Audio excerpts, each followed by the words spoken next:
etc. So it definitely has value. But it is still interesting though, considering that the V2, although it has been nerfed, it is still rather useful, as we well know. But into the action, Moxie, let's go. Who's getting first blood? Oh, there it is, EWG. EWG immediately getting that first kill. However, it is going to be TE currently going head-to-head with Zone, looking to try and come in with that Kyle in hand, already getting the fist blades. Charging up that RMB, managing to just cleave through absolutely everybody, trying to knock them into the lava at the same time as well to get a little bit of extra damage. Tesla Combo Breaker also coming through, just clearing up so much of the space so that TE are able to find this 2 versus 1. It does set up a really nice Dragon Slayers into Nezhas coming through to cleave both of their players on top of them. However, these fist blades just being able to move in and out and keep up the pressure almost constantly through all of this stagger is so crazily strong for Han. Unfortunately, he gets hit by another Dragon Slayers into Nezhas and immediately will go down. OUG Jinyu now being the one with those fist blades, putting all of the pressure onto the Z ping. Does take a little bit of cleave, comes in with that F1 to be able to keep up the pressure onto TE's YZZ, who is going to go down, as we've already got a Tumultuous ultimate now going to be coming on through Bowder and DRG going head-to-head. Tesla V1 as well, managing to find the 3-second stun enchantment onto the Takeda. Still has one of those shelves to be able to come through, is using it to just be able to offset all of the organization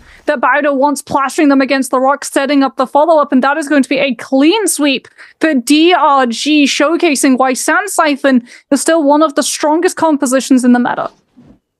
Absolutely, it has become one of those staples, as traditional Transformers was back in the day. You know, hey, if any of you have been around for a while, you'll remember the monk metas, where you'd see every single team in the lobby running traditional Transformers, that being Tianhai, Yuishan, and Karumi, one of the staple comps of the past, which sadly we don't see very much of these days, as the overall power of that team composition has just sort of dwindled a bit, as a lot of other team compositions have been discovered. But yeah, DRG doing an extremely good job in this fight. Dongq9. How are we going to say this? I think it's Dongq, probably the best way to go for. I don't know. Just saying dongs feels a bit strange.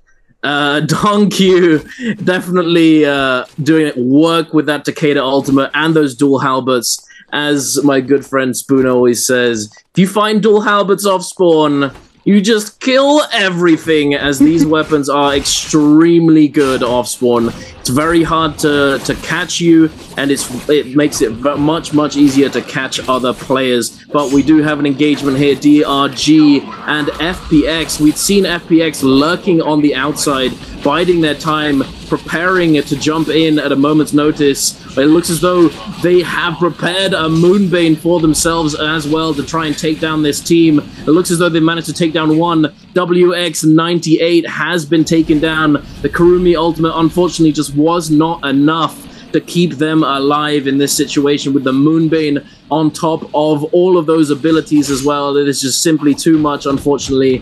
And now the Lonely Tumulk is trying his best to stall for as long as possible, giving time for his Takeda to get out of danger and save the loot that they've managed to pick up. But heading on over, Zone and ASE scrapping out. The Ballista is also in play, and a ZDI has already been taken down. I'm not sure if that was because of the Ballista hit coming through, but GG coming in to vulture this as well. The Kailin Hardy zipping composition that we did say we'd likely see today. I'm interested to see how well this does in the long run throughout this game, in this lobby. Hardy being a menace, as we all know he loves to do. Lemon trying his best to stabilize, trying to get on top of that Karumi ultimate, but Kailin is making it extremely difficult, knocking them down the terrain. The double dash through, the triple dash through, the quad dash. Lemon finally able to get his F off, trying to disengage, but he's being chased down. The scale rush away. Can he make it out of here? The fist blade's doing a bit of work, but it's not to be, and he does get taken down. True, but JL showing up for the fourth party has actually managed to vulture GG. They showed up thinking it was going to get a meal, and unfortunately it's them on the table. As a free just takes all of the hits of these fist plates coming in through from TXJ. Helped off of the back with Feng as well, coming through with that fan, putting pressure with the charged verticals. And it is going to be them managing to take down the Xiphon composition, now turning on to X1, who have licked their wounds and come back into the fight anew. XLY doesn't have the Takeda ultimate, but does have the charged R&B of that pulse, so if he decides to try and cleave through some of their plays, looks like they don't actually want to take the fight. They know that they're down the ultimates, they know that there are too many teams around. This is one of those hotspots that everyone gets drawn into. As the rounds continue, Imperium is incredibly important at being the center of the map, and also everyone wanting to try and get as many kills as possible to potentially kite over and find that longsword portal. And as a result, everyone is going to back off. No one wants the mutual assured destruction as OUG. Gonna be silver surfing their way down the Mercury River. Already managing to pick up purple armor. What is the luck that this team is running? Free purple armor and multiple epic weapons as well. They have just been quietly pushing away all of this loot, picking up a couple of kills here and there, but not really painting a significant target onto their back, as it does look like some of these teams are just going to die a little bit away from the action and prioritize looting on up. One of the benefits of running the Xiphon composition over the Takeda Sand Xiphon is you only need one set of purple armor for your Xi to be able to properly get into the economy that you want to, as opposed to the Takeda who running V3 has to have all of his teamers. We are going to see the F3 come through from Lu Wei. Now, does have that ultimate, hasn't chosen to use it. Instead, EWG going to be dropping a Bane's Breath to be able to cordon off this fight. Trying to find potentially the hit onto FPX, so Xiao, who is incredibly low and is just being pushed into the corner of this waterfall, putting all of the pressure from the side. There's the next F3, now managing to find the connection right through that Tumult ultimate. Lu Wei going to be using the second one with the ultimate activation to remove himself from being caught up inside that sand. Well, as FPX going to start getting a little bit more aggressive. EWG put themselves into a position where they were going to be isolated, and as a result, FPX are going to start putting a little bit more pressure properly into the fight. Karumi Teva from the Karumi of Xiaohu onto Jun so he can reposition away. And now and try and take this fight back up against the Xiphon, who's going to run out of the V2, but still has that Matari ultimate, as well as the F3 next cycle from this Xi. No Karumi Teva, man, you don't get your 90% damage reduction to be able to tank the hit. And EWG stagger their ultimates in a way that we don't traditionally see with this composition, but it did allow them to win. But now they're getting third-partied. Zone comes through, huge Tesla ultimate from Gen 1 is going to be able to lock down Lu Wei. And unfortunately, the Xi just didn't have the sustain once that burst window had evaporated. The assassination, you could see them just crouching, waiting, and then immediately pulling the trigger, executing that Xi who'd wandered on over to try and loot up the body of the team that they had just eliminated, only to get eliminated themselves. But jumping into the realm of Yang, let's go, ladies and gentlemen. OUG up against, who's this, JL Jinyu, immediately getting focused down off the rip, forced to use that Hardy Cube to disengage. Now trying to find an opening but not able to, popping that Kylin ult, dashing through, trying to make something happen. Now JL extremely aggressive here, already eliminated the king, already taken down Jinyu, now taken down to pretty low HP, but able to regen some of it with that ultimate healing. SS is now in the sky in the Hardy ultimate. I think he put down the Q, but yet again, so that he's able to get this combo break off. But it's not going to be enough. That just it just all exploded so unbelievably quickly. It absolutely executed, immediately focusing down that Kylin. Extremely nicely done by that team. And now we've got the second realm of Yang. GG. CJS on the Kylin. Just running rampant through this fight. TE trying to stay on their feet, but it's not easy. Han getting knocked about. CJS, now the ultimate has expired, running up with the overhold on the pulse sword, forcing out that combo breaker from the enemy Kailin, going up to the air, sending out the R&B focus, trying to catch him, overholds the parry yet again. Leo goes to the sky with that Hardy ultimate, the tech chase coming through from the pole sword. He's just an absolute menace right now, swapping now to the nunchucks to try and chase down these players slightly quicker, and TE's Leo is going to be eliminated for the moment. Han charging up in the background behind the pillar, but perhaps wasting a little bit of time there that he could have used to heal.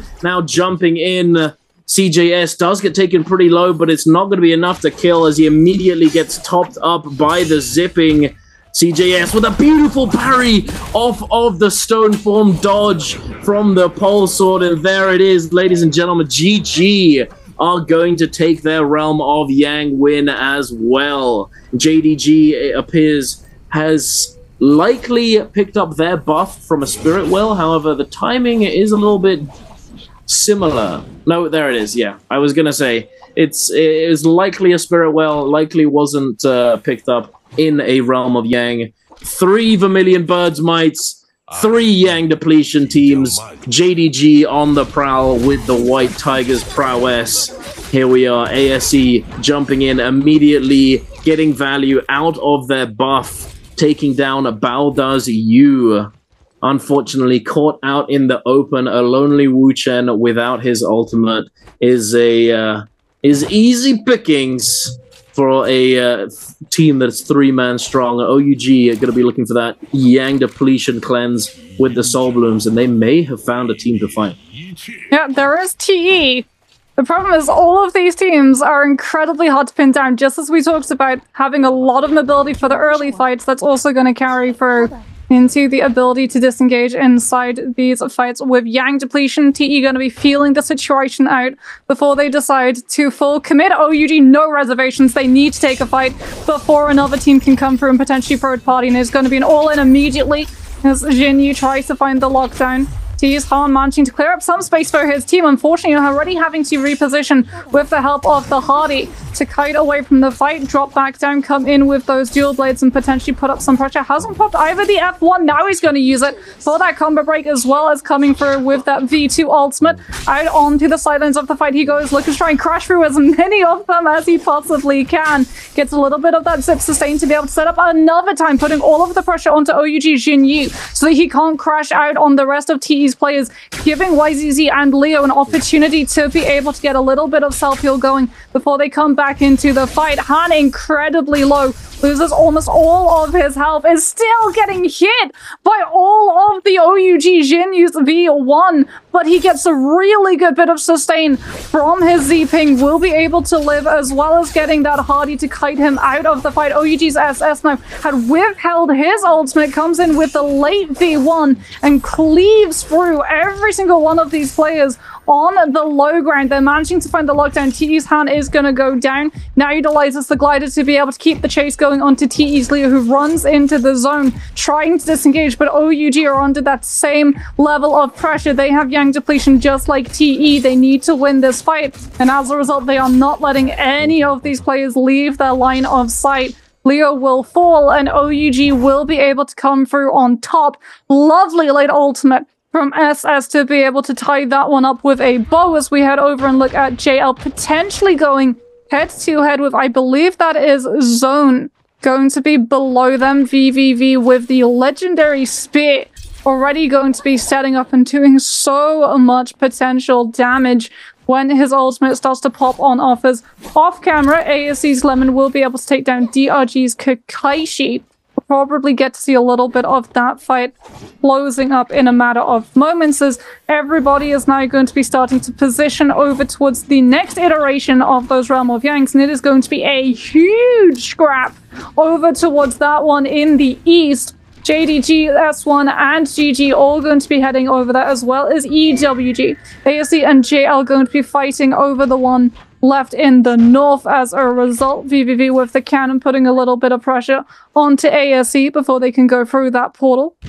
Before heading on to the rooftops, he does have that spray. If he wants to go for a drop-down Dragon Slays into Nessos, he absolutely can if he wants to. And VVV is very familiar with going for those drop-down fights, being Viper as one of his most prevalent heroes. However, it looks like the cannon was just to put enough pressure onto ASE to force them off of the entranceway and allow JL free portal, free realm of Yang to go head-to-head with anyone who tries to challenge them. TXJ already with a legendary armor. This team is almost fully kitted out. TXJ with a legendary soldier as well. I'm guessing that's going to be Aurora Burst. We'll have to wait and see if they have been able to pick it up, because Matari Aurora Burst is the SS tier combo, as it is going to be GG versus JL. Both of these teams insanely kitted out. GG with that Kylan composition, JL with the Zai variant of it. We'll have to see how well both of these teams fare. VVV going to be utilizing an F3 early on to keep himself airborne as long as possible, using that cannon, starting to chip away at the defenses, putting pressure onto the Zip, given the fact that she doesn't have to cleanse before coming in with that drop down vertical. Matari Ultimate going to be coming for early as well, setting VVV up to try and find an isolated target, still putting all of this pressure, and with that cannon and the Flames Breath there within, CJS going to be pushed away from his team, so he can't utilize that Kylan V1 to cut through everybody. VVV now going to be getting that V2 from the side to be able to reset into another F3, and still CGS has been refereed away from his team entirely.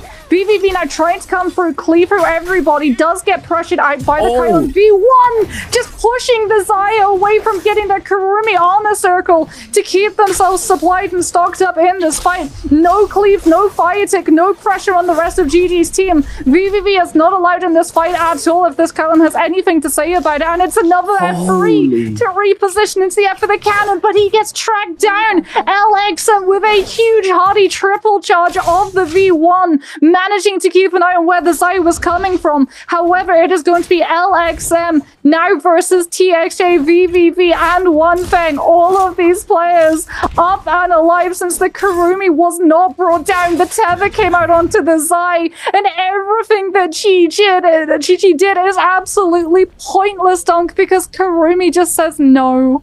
Yeah. Kurumi just says no. What a fight, though. The Kylan and the Hardy did an excellent job of focusing down VVV on the Zai. They kept bouncing him out of that Kurumi circle. Unfortunately, they just weren't able to finish him off early enough, so it just ends up being a sustained fight. And although Zipping is an extremely strong character and can still provide that sustain that you need in a fight like this, Kurumi with that F3 allowing for the essential complete damage immunity for a certain amount of time is so valuable in these kind of situations. And then, as you said, since the Kurumi hadn't been taken down, he was able to resurrect his teammate. It wasn't looking too bad. GG lost one member and then out of nowhere lost the second, and they'd managed to make it a 1v2, but then 3 versus 1 against a essentially full armor Matari with Focus Slide and Pulse Sword. It is just an unwinnable situation, unfortunately. I think it also stems largely from the fact that they were a little bit undergeared in comparison. LXM being on that blue armor and blue Pulse Sword in comparison to the other team who had a gold armor, 2 purple armors. You know, they were definitely a bit more stacked. And it is what it is. I think perhaps if they'd been on equal footing in terms of loot, that it potentially could have gone in GG's favor, considering how good of a job they did at focusing down VVV. But I mean, it still felt like the Zip just wasn't able to find the sustain with all of the constant cannon pressure from VVV with the flame buff.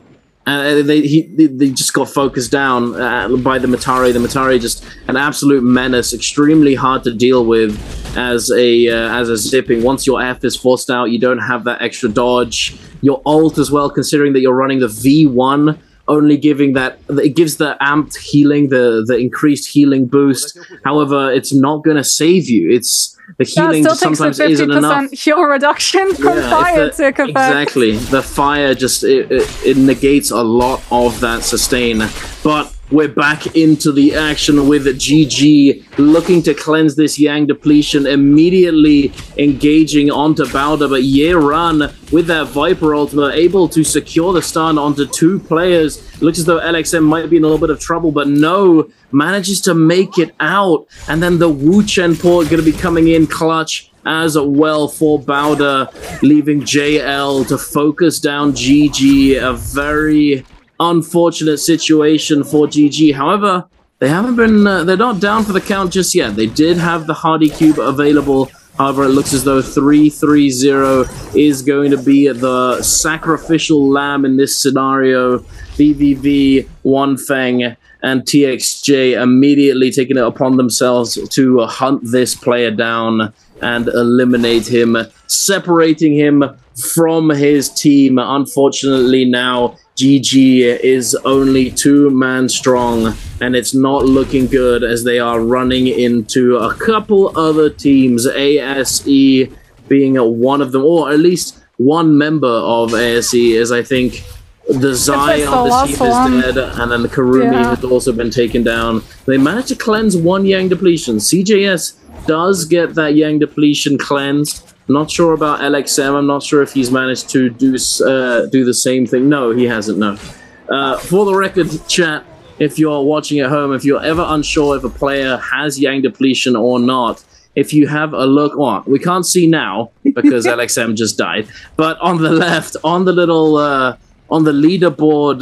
overlay that we have on the left, if a player's icon has a sort of orangey red border, then that means that they have Yang depletion. If it's ever purple, then it means that they've been killed, but they are still resable. And then obviously the X means that they are fully dead, at least for the moment.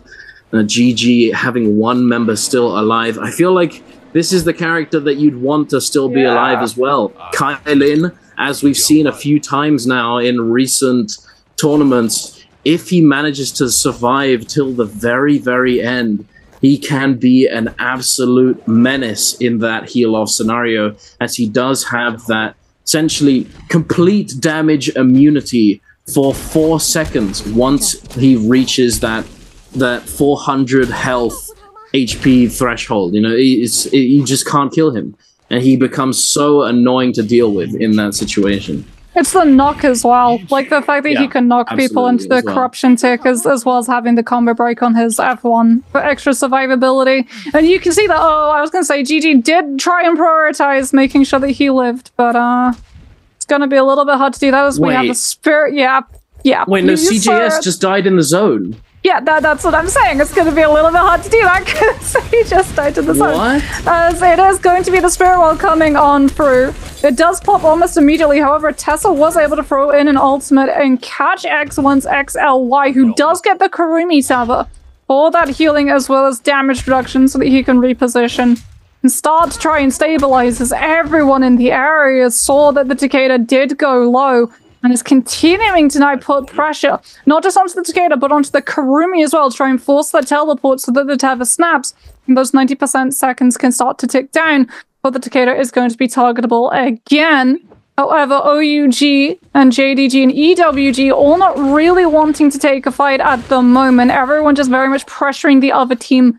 away. We've got Bombshell and coming on through, alongside Twin Shot, the combined soldier that we don't often see as much as Flame Breath and Rupture Gale, but it can still be incredibly brutal at putting pressure onto these teams. JDG have got their hands onto a Dreadful Whale that's going to be equipped onto their Viper, so keep your eye on that one. So far, we haven't seen any Aurora Burst or Merciless Havoc, which is very surprising, but then again, with the cost of all of the Immortal Wars, Soul Jades, and also all of your resources rising, plus a lot of these teams pivoting away from the Xiphon composition and prioritizing the Hardy Zeeping and Kylin, where you need multiple sets of purple armor. It is not surprising that some of these teams haven't been able to go for the Soul Jades that they've been wanting to, or maybe they're just sitting on the Soul Jades and not wanting to show their hand, as anyone who does have Aurora Burst in the back pocket is immediately going to have a much better advantage over the teams that do not. However, it comes with one of those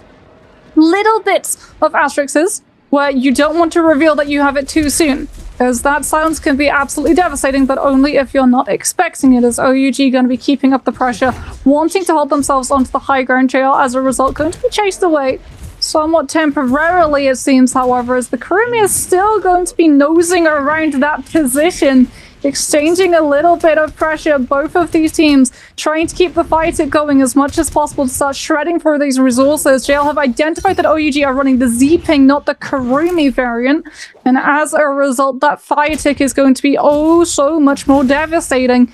And VVV is very reluctant to leave the area. As a result, Spirit Wall is going to be coming on through. That's one of the reasons that OUG were chased back onto this high ground so that JL could occupy themselves into this placement. Any damage that comes from the inside of the Spirit Zone is able to go out onto the players around them. However, any of the teams outside of the dome cannot damage the players therein. And as a result, JL got a bubble of safety quite literally from all of the damages around them. And for this reason, we often actually see teams prioritize keeping that dome up for as long as possible, rather than popping it immediately and making off with the loot. They've been able to isolate XLY. Looks like the Takeda from X1 was trying to make a play and greed for some of the gear that dropped. JL very quickly going to say no to that one. TXJ using the Matari ultimate so that they do not get punished by the rest of the team before they turn on to EWG and start pushing them into JDG, having identified the Dreadful Whale and knowing that they can sit in at the sidelines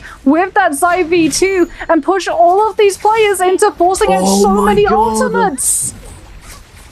Teleporting right into the clutches of JL. That is not what you want. Two-Tick is going to go down to the spear of VVV. Good lord.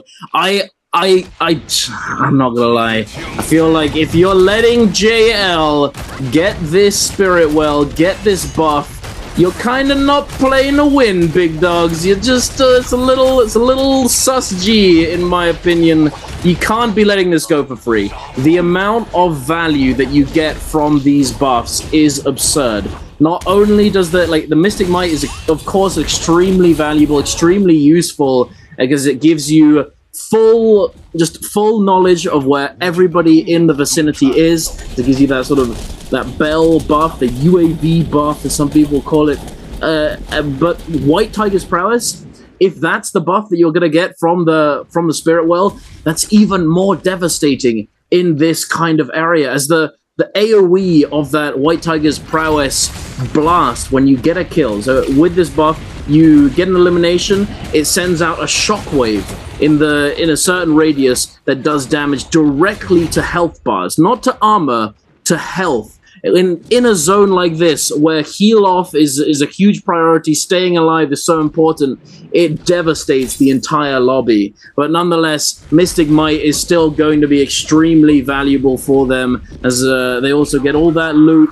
You just can't be giving this away. I feel like it needs to be contested, as you can see, JL are just having full agency to just dictate the pace and the tempo of this lobby, of this end zone, just going in on everyone that they come into contact with. This is Rosemary is stuck in a pretty bad situation, and VVV there is going to be able to pick up the kill. Zone XLY is going to go down as well, but VVV is just running the lobby right now. He's server admin with all of these players clutching to the cliffside, trying to stay out of the clutches of JL down below. They don't want to be down there. They don't want to get focused down. EWG now in a very dire position, trying to stay alive, but it's not to be. Luoye is going to go down to the cannon of VVV. OUG now dropping down. Jin Yu getting taken very, very low, but the immunity on Kylan's ultimate is going to keep him alive, but only for a second,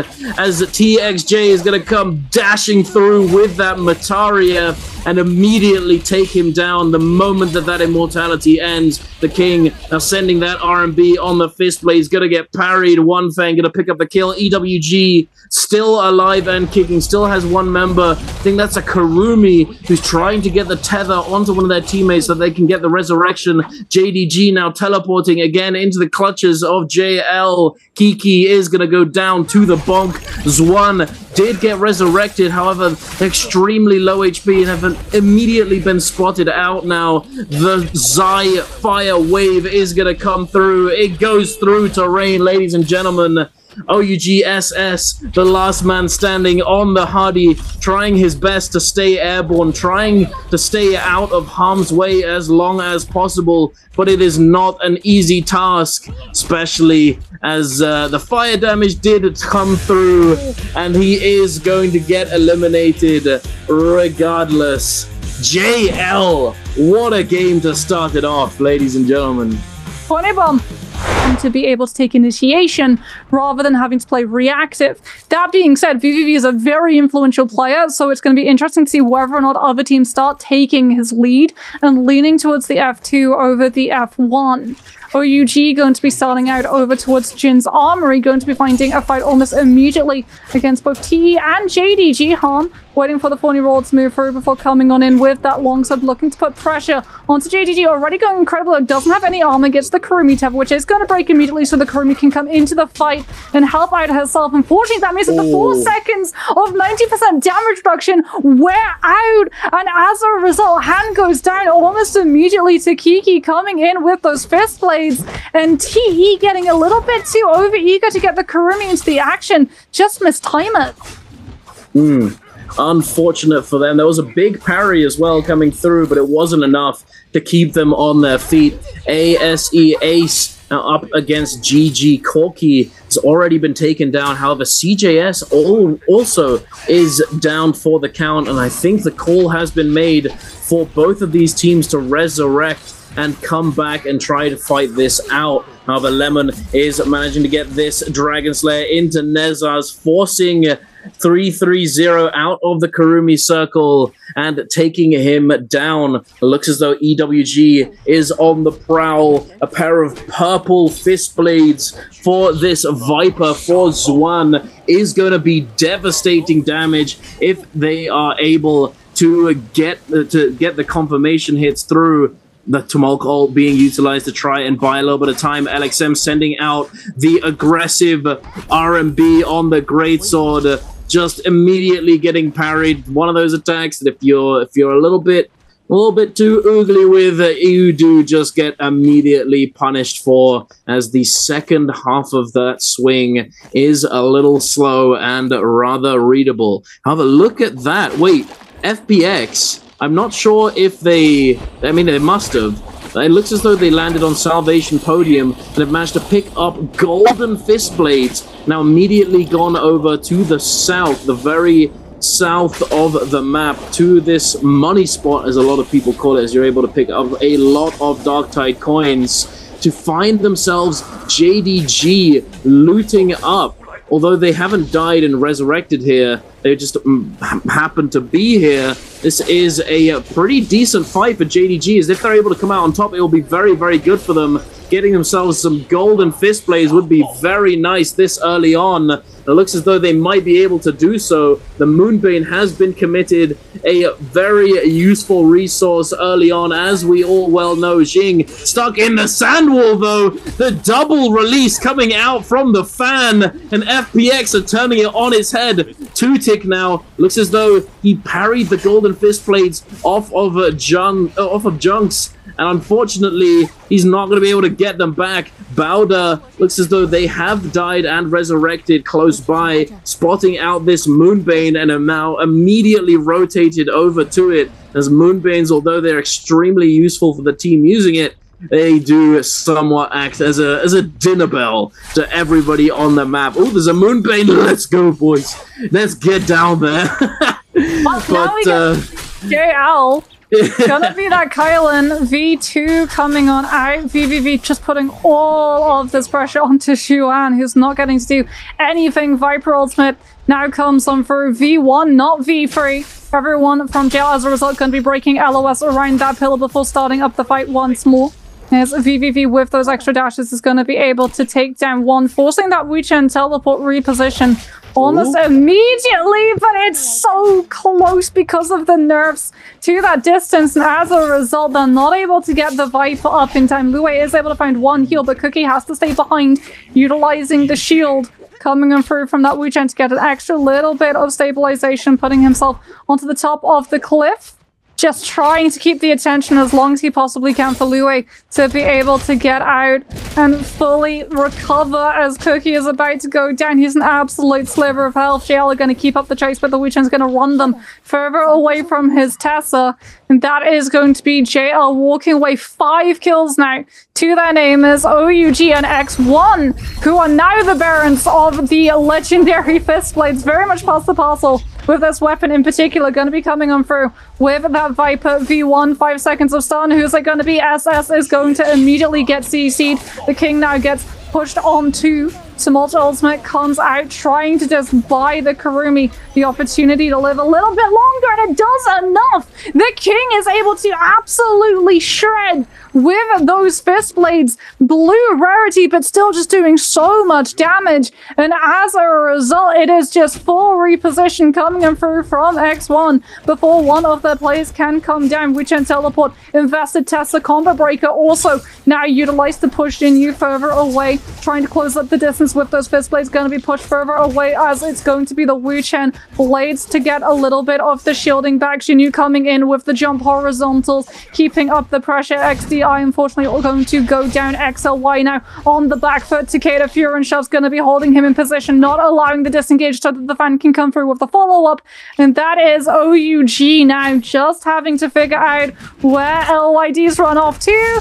And you know what? They figured it out in the space of about 5 seconds. Fury and Shove just to keep the Wuchen in lockdown, and OUG will be able to finalize that fight. And it very much feels like those legendary fistblades are just a little bit of an unfortunate sign for the teams that carry them, because we've seen them go through 3 different teams and every single one of them has had some form of misfortune befall them when the camera's been on them. Indeed, hey, I don't know, but the cursed fistblades. Everybody wants them, and everybody wants to use them as they just do so much damage. It's possible that the reason why this has happened is that because of how much damage this weapon really does, everybody who has them, because it's the gold rarity, like, it's gonna do a lot of damage, I gotta send this blue focus, they immediately get parried. Yeah, damn it, listen. I've lost the fist blades, boys. It's possible that's why that they've just changed hands so much. I don't know. You know, it's the desire to release the focus attack. Yeah, but hey, we'll have to. I don't know. We'll have to figure a little bit more about it. We have seen some teams in the past opt to not use their golden weapon, not to use their highest rarity weapon, so that they can just send a blue focus without the risk of losing an extremely high priority weapon. But it's a bit odd. Not really. Is it really worth it to use a blue weapon to send a focus attack if you have a gold weapon in the bag that you could probably get the focus attack? If you ask OUG Xinyu, he was able to find the kill with blue rarity fist blades. So yeah, blue fist blades do as much damage as gold longsword anyway, so yeah. That is, yeah, fist blades are insanely powerful. I remember when the weapon first released, there was a huge debate over like what was the most powerful weapon, and Mike actually did the in the Discord, he came through and he did a one-on-one, well, not rather like a one-on-one, but an AMA, and he was like, yeah, I think fist blades are really good, but I still think Fan is stronger. It would be very interesting to talk to him now that a little bit more time has passed and people have been able to tech fist blades a little bit more, to see whether or not that answer has changed, because Fan is still incredibly strong and incredibly good at what it does, but fist blades are just incredibly strong in terms of amount of damage that they can do, plus the mind games aspect of it all, right? Being able to utilize those dashes to keep up the pressure, but also just going like, we can either full send this blue, but if you try and go after us, we can use it to go for the instant parry. It's so fun to get to see them in the hands of the pros, as we're going to have a look at GG versus JDG. It is going to be the Takeda traditional Sand Siphon, except with the Kurumi instead of the Z thing, as CGS is going to get immediately aggressive, trying to put pressure onto this Hardy so that the Hardy has to utilize that movement as much as he possibly can. CGS with that blue fan, now not reading into the parry, throws out the charged vertical, and just starts displacing all of the members of JDG, so that when they try and react to that charged vertical, the rest of his team can step forward and punish, as Hardy ultimate is out onto the field. CGS, as a result, is going to get the Kurumi Tevet to start getting that damage reduction, as well as the healing, as LXM drops the Tumultuous ultimate, cordoning off a huge area of the realm of Yang that the Hardy cannot possibly go towards. Tutekne grounded is going to be chased further away. CGS is going to get CC. The Kurumi armor circle. No ult! To come through, and no ultimate, as it is now going to be the V2 from the Kylan, pushing everybody outside of the Kurumi. There's the recast, no more recast available, however, and as a result, every single one of these dashes is just going to be further pinwheeling GG away from the area and source of sustainability, and JDG just have to go for cleanup. That's so unfortunate from GG, as LXM still alive on this tumult. Might be able to find something. I don't think he's got his combo breaker up, and unfortunately, he will fall. Indeed, he will. I think this was fully in GG's favor up until that one crucial moment where Takeda just wasn't able to get up and use his ultimate. Unfortunately, if he had gotten that ultimate off, I think it was over for JDG. And I think, interestingly, both times that we've watched a Realm of Yang take place with this composition in play, the Kylin has always been immediately focused at the very start. And then the moment that sort of like initial damage comes through, it baits the zipping from the Kylin team to immediately come on over and try and help the Kylin. And then those players who were originally focused in the Kylin immediately turn their attention to the zipping and try and focus down the zipping, which is a very interesting line. I think that's likely what these teams have theorized is the best strategy when dealing with this composition, and it was going extremely well for them up until that one moment. The Kurumi circle just not being in range, just a few inches away from that Takeda, just not able to get up, stay healed, and get that ultimate use off. Unfortunate for them indeed. It looks as though we're gonna have a Yang depletion fight taking place here. SS1 and FBX have spawned very, very close to each other. The Siphon up against the Sand Siphon. The brother and sister comp, if you will. Rosemary getting caught out of the air. The tether is on him. Interestingly, that is actually F1 on the Kurumi for SS1, not F3, not the damage reduction F, the healing F, interestingly. Rosemary using that F3, taking a moment to now heal up a little bit. FBX Jun is taking a bit of damage and is trying to get away, trying to heal up a little bit, but is forced to re-engage using that ultimate to great effect, taking down one of these players. Now, in a 3 versus 2 situation, SS1 are going to have to do pull out a miracle right now to win this fight.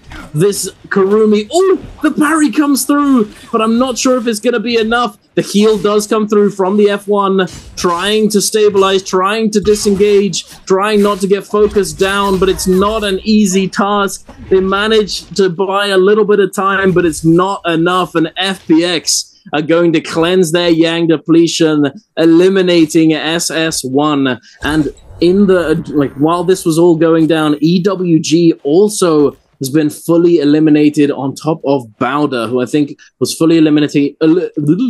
Excuse me, fully eliminated a little earlier on. Jun X almost has his ultimate up and ready to go yet again as well, but I doubt we're going to see a fight come out from them just yet, as they've cleansed the Yang depletion, and Yang is spawning up yet again. We have a lot of these teams rotating over to these Yang portals, taking their time. We're getting a Salvation Podium dust up. Oh, yes, indeed. Salvation Podium. No one cares about the Realm of Yang. Everybody. Everyone. Everyone is going to Salvation Podium.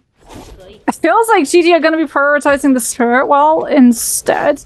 he going to be deciding that there's too many teams on top of Salvation Podium? Here's the reason why everyone's going Salvation Podium. It has a dealers. It has a shop. Everyone is going to try and move over to that shop to roll for soldiers and then potentially go into Realm of Yang with those soldiers. JL, having just capitalized on that, Assault Smolder going to be picked up for VVV, so they do have Fire Tick that they can start putting pressure on a lot of these other teams before heading on over into the Realm of Yang, as we talked about in terms of that kiting path.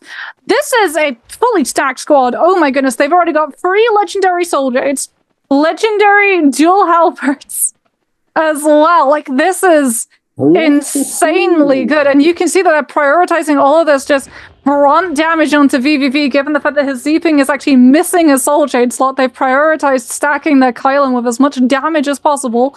It's OUG going to be on the outskirts of a Realm of Yang, not wanting to go in first. This is something that we do typically see from the teams. They don't immediately want to take the Realm of Yang because the strong teams immediately go into the Realm of Yang. It's much better that they try and hold off a little bit longer. That being said, I don't think OUG even went into a Realm of Yang, as JL are just going to be able to pick it up for free. Indeed they are. This is... JL's just, I feel like they're being gifted a lot this series. Gifted the Spirit Well buff in game number 1, and now gifted a Draco Storm in game number 2. And they are going to be running rampant in this lobby, in this mid to end game transitional period. I do think, though, that as you pointed out, that GG was heading on over the Spirit Well, and there they are, waiting on the Spirit Well. Interestingly, they are choosing, as they're going completely uncontested on the Spirit Well, they're choosing it to extend it for as long as possible so that they can maximize the amount of time that they have on the Mystic Might buff. JL are lurking on the southern side of the zone at the moment, trying to find all of those potential lonely gamers hiding at the edge of the zone, trying to stay hidden and not get focused down in this during this time. As it is surprising they didn't go to the Spirit Well. I mean, I wonder if they knew that you could extend it this long, that potentially they would have gone to the Spirit Well. But having Draco Storm, I find that you either have Mystic Might and you run into everybody and you just die, or you pick Draco Storm and you run into nobody. Yeah, because you don't have the information. A lot of the time, isn't it? You need to be able to have the best of both worlds, and by that I mean pick up Draco Storm and then find a bounty scroll. Yeah, or find a red bounty. Pseudo Mystic Might to a different team. Because either the team with a bounty just sacrifices their player and sends them off to die to the team with Draco Storm, or the team with a bounty doesn't want to sacrifice one of their players and runs the team with Draco Storm through another team. As TE going to be running away from OUG. A lot of these teams know that teams that either went into Realm of Yang or went towards the Spirit Wells have buffs currently active, and as a result, everyone is very reluctant to actually take a prolonged fight. Which does make sense, as well as the fact that we have to remember, JL went uncontested inside the Realm of Yang. So there is not actually a team in the lobby that has Yang depletion, which is a very rare occurrence, but it means that there's no one really forcing a fight. You don't have any teams on Yang depletion having to take a fight. And as a result, no one wants to take a fight, because if you take a fight, you're going to get third-partied. As JL eyeing up a fight against DRG, they've still got 30 seconds left of this Draco Storm. They're the only team in this lobby that want aggression, and as a result, they are going to start forcing it. It is going to be DRG that they're eyeing up. VVV taking a little bit of downtime, gets caught out by a Wisp, however, and takes so much damage. Has to get his Hardy to kite him out of that fight. But unfortunately, the concussion just means that he gets absolutely melted. Longsword charged vertical right to the spine. Z-Ping sustain just not enough. And he goes down before he can pop his ultimate and try to reposition. And DRG, having got that fight, now just immediately scarper away before they can get punished by any other team in the area. Damn, that is heartbreaking. That is very rough for VVV. I'm not sure if they're even going to be able to get this res off. No, it looks as though he's immediately held E, and his team has immediately run for the hills. And GG are still waiting on this spirit well. What on earth? Oh, there we go. That's hilarious. They've waited for what feels like 5 minutes. Yeah, but they're the only team with a buff, and they get Mystic Might, which means that they're going to have so much information on all of the teams around them. Potentially, they're going to have information on JL. It is just going to be a split-up approach that it looks like JL are going to have to try and take. One thing on the zipping, just having to kite and distract as long as possible so that TXJ can make it out, because as we talked about, both the Kylan and the Hardy are two heroes that you want to make it to the end game since they have that aggression. They also have the kill potential. Zipping is very much just for that sustain, and one thing's job now just becomes distract the team long enough for TXJ to get into a more favorable position. Is underneath just 3 players of FPX full focusing him down. There is naught he can do. And that is FPX up to 6 kills as GG now start to decide whether or not they want to take a fight. Looks like they just wanted to go through the resources of the body that was left behind. No one full committing, and it is literally just going to be fan pressure and cannon pressure onto the players of FPX to chase them away so that resources can be picked up. As when all of these players start getting pushed into these small spaces and the fight's gone on as long as it has been, resources are incredibly scarce, as potentially JL have been able to gather a rebirth charm, but no. TXJ, he was around the soul altar. We even got the third person pan to it, but it looks like he didn't manage to do anything except grab a purple armor and potentially die to the zone. Oh, he just managed to slide out of that last little bit of corruption tick damage, and he hasn't been spotted either, which is crucial considering X1 is still in the area and could definitely have utilized any of either the Tesla or Viper cooldowns to hold him in place and let the corruption tick damage do its worst. Indeed. Like I said, they also have a red bounty allowing them to see everybody in the surrounding area, but it looks as though they haven't recognize that is a lonely JL member with no teammates. It's so rough when this kind of thing happens. You get caught by a Tumulk Wisp and you just get absolutely cooked, and then your teammate gets cooked in a 3 versus 1 trying to escape. It's so unbelievably unfortunate. Heartbreaking for JL. It is what it is. It happens. It happens to the best of us. Oh, and, it's the tuna share party.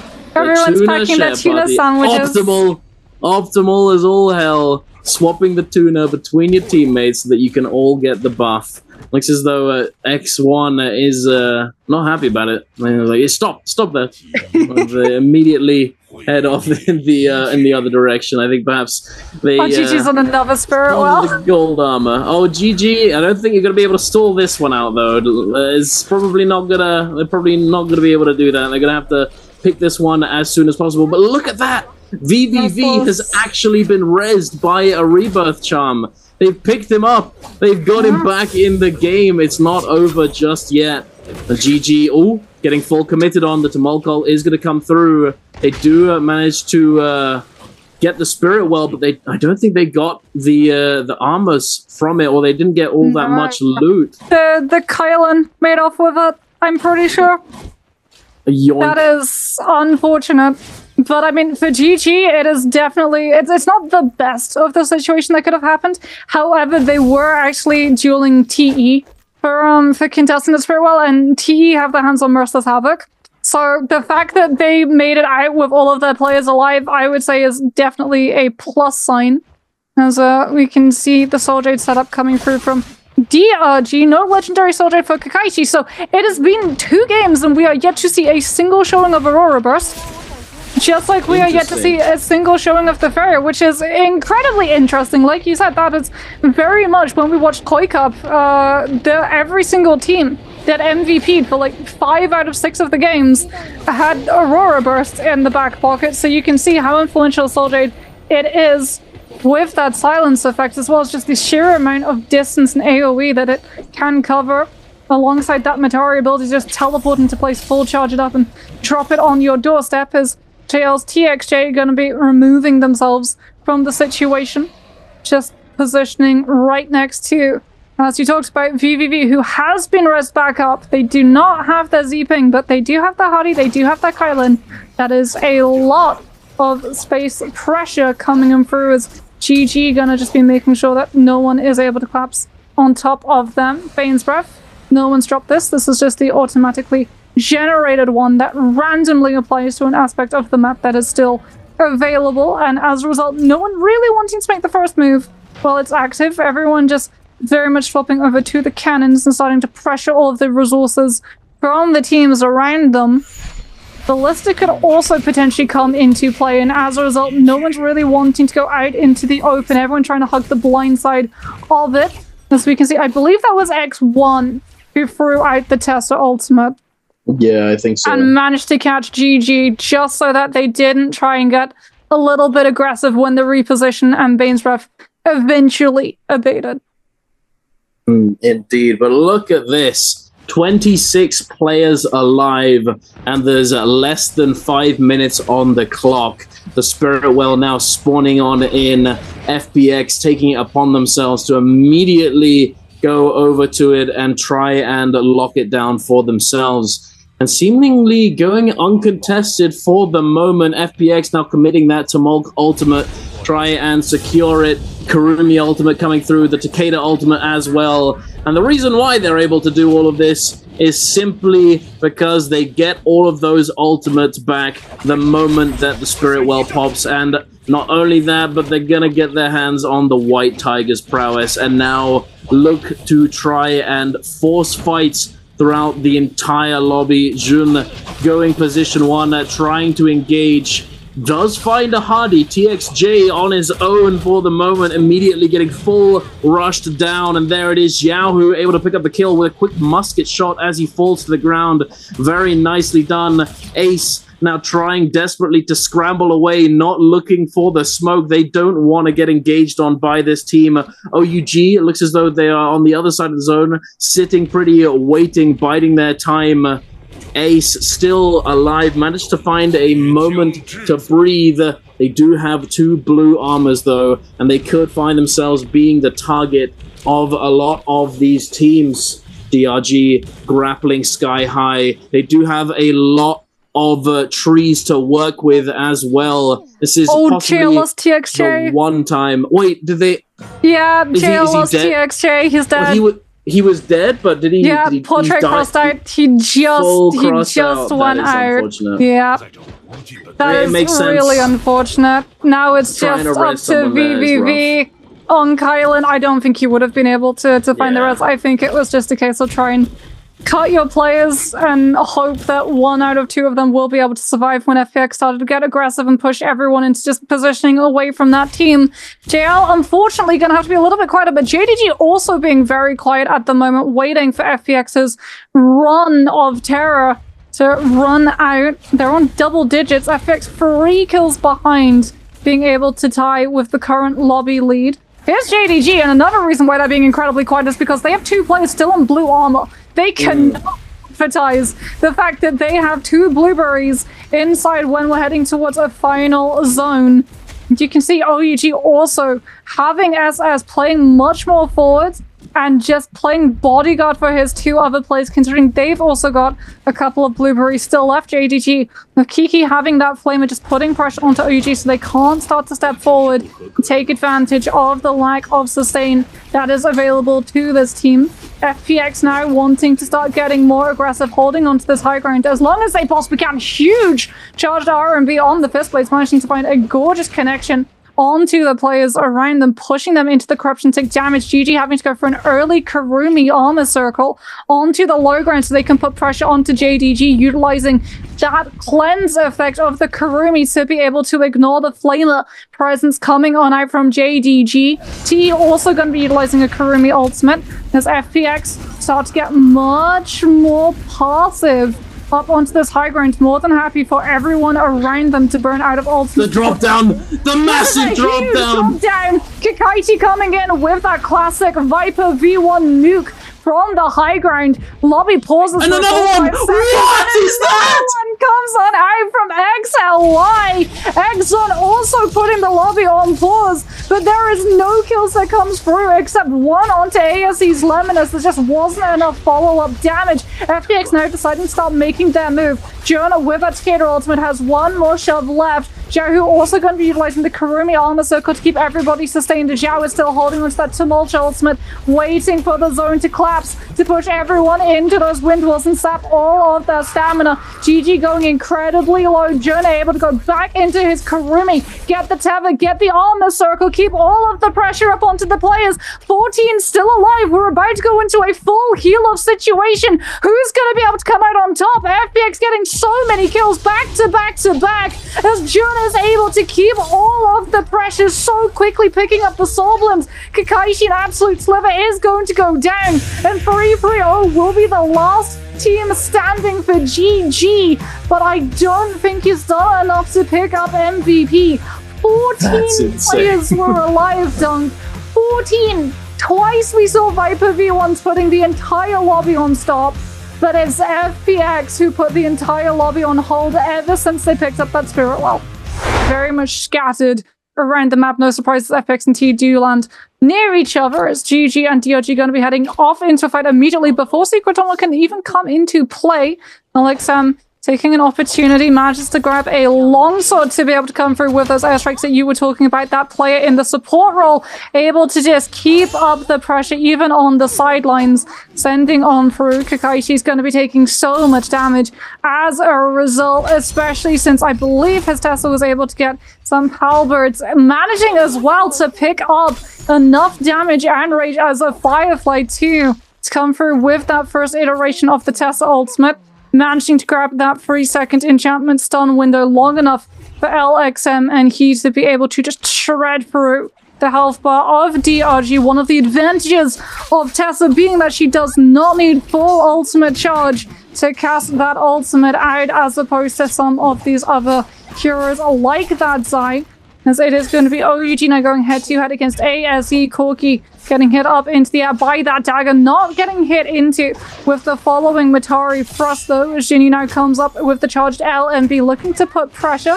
Tassel combo breaker of the F1 already going to be utilized. Jinny still trying to put pressure in the 2 versus 1 against Water, will be able to deal enough damage off of the stagger set up from his teammate to be able to claim the kill. Doesn't push the Tesla ultimate. Might potentially be able to get out of that one. No, the 3-second stun window, because he got parried, is going to connect onto the Matari, and as a result, he has to grapple away. As here comes JL with the third party, VVV with that hang sword, putting up all of this pressure onto ASE's Lemon. The next combo breaker from that Tesla going to be utilized as VVV with the Scarus looks to just shut down any disengagement options that Lemon has available to him. With that kill now picked up, he'll immediately return back to the bodies and start looting up, as with a third party position, they had very little loot to their name. It was just the fact that they were able to come in and prey on these teams that were already low and burn through their ultimates that allowed them headway in that fight. Indeed. It's this 1v1 now, the isolated 1v1, Matari versus Wuchen. I have to say, it's likely that the Matari is going to take this fight, considering also now that they've turned up, the rest of the team has resurrected. Not so much the 1v1 now. Yeah, not a 1v1 anymore. It was for a second there. I was hyped. But no. Is that a dreadful whale I see? Did I just see a dreadful whale this early on in the game? I'm not sure. We'll have to wait for a second to see if we see it get used again. But GG scrapping it out over here up against TE. Han having healed up, having also seemingly used all of those Tessa ult charges, and now being committed on by the Viper ult, unfortunately not able to stay alive, a break line of sight, as his teammates were forced to leave him behind. And GG, they're not going to be letting this team go so easily. YZZ is getting chased down, but CJS has actually lost this fight in the 1v1. YZZ managing to claim the kill straight up 1 versus 1. Now LXM, narrowly avoiding that Viper ultimate, and now sending those blues just back to back. Oogly boogly LXM, he does not care, just sending it like a machine. Leo now up against 3-3-0. GG seemingly losing all of their 1v1s here, unfortunately, and now forced to disengage. LXM on his own now. Zone ZDI looking to engage, going fully in with this Kylin ultimate onto SS1, trying to get as much damage as possible. Unfortunately, only a blue weapon rarity here, so not going to be doing as much damage as he possibly could, but still a menace. Here it is, manages to find one dash, a second, forcing them out of the Kurumi circle, a third, continuously trying to get them out of this spot, but it is not to be, unfortunately. The peel's going to come through for a second. XLY trying to keep his teammate alive with that cavalry bloom, but not able to do so, unfortunately. But now SS1 are getting engaged on by TE, the Tessa ultimate coming through, and now Rosemary gets taken down. SS1's Kurumi as well is also going to be eliminated, but OUG is lurking on the outside. GG has come back, now 3-man strong yet again. They might be able to find something here, but we'll have to see. TE happy with those kills. 4 eliminations under their belt. They're immediately running for the hills, having used their cooldowns and not looking to extend the fight further. But what a skirmish we've had here. OUG and FX may well take a fight here instead. SS definitely looking for one. Entries in with that Zai free. Now charges up the Scare Rush, decides not to send it, instead goes for the V2. Viper ultimate now comes out. This is the V3. Oh, and SS immediately gets hit into with all of that CC. Immediately having to utilize the next use of that F3 thanks to the Matari ultimate activation to reposition before he can get cleaved into by that spear coming on out from the Tessa's hand. Kurumi Armor Circle is going to keep everyone topped up, but the Bane's Breath is going to make it incredibly hard for OUG to keep that position. SS has done something to Bane Breath. Oh my goodness, I have never seen a more targeted AoE track on a poor player. That was almost 4 back-to-back AoE splashes. Every single place SS ran was not safe. FPX, with the drop of that Bane's Breath, will be able to pick up the fallen player, as I believe it was the Wu Chen who had gone down, therefore would not have been able to port the players out, as Jun now moves forward to start putting more pressure and stop any other team from stepping up to the plate and trying to third-party ASE, drawn in by the seeing of that Bane's Breath, thinking about going for that third party. Xiao does have one Tesla ultimate to use at the moment, hasn't thrown it out just yet, now goes for the catch. No. Doesn't manage to find anyone though, and that is going to herald FX surely having to back on off. Unfortunately for them, here comes the third party. ASE see their opportunity and seize it with both hands. Viper ultimate locks down Xiao Hu. Dual Blades take him out. Jun at the same time goes down to the bow shot coming out from Corky, and OUG just decide to get out of there. They've utilized ASE coming through to turn FPX's head, and they are not going to squander that opportunity. They are off. Indeed they are. They are out of there. Holy moly. Back and forth. Just, third party after third party. But looking at the leaderboard, it looks as though GG are the victors of this early game, having 8 eliminations under their belt already. I did see another team with 4, and sadly SS1 has in fact been fully eliminated now in this lobby, not able to pick up all that many kills, and just getting both of their lives taken out very early on. Looking at the top left of the map, the western side, JDG, Bowder, JL, and EWG all very, very close together.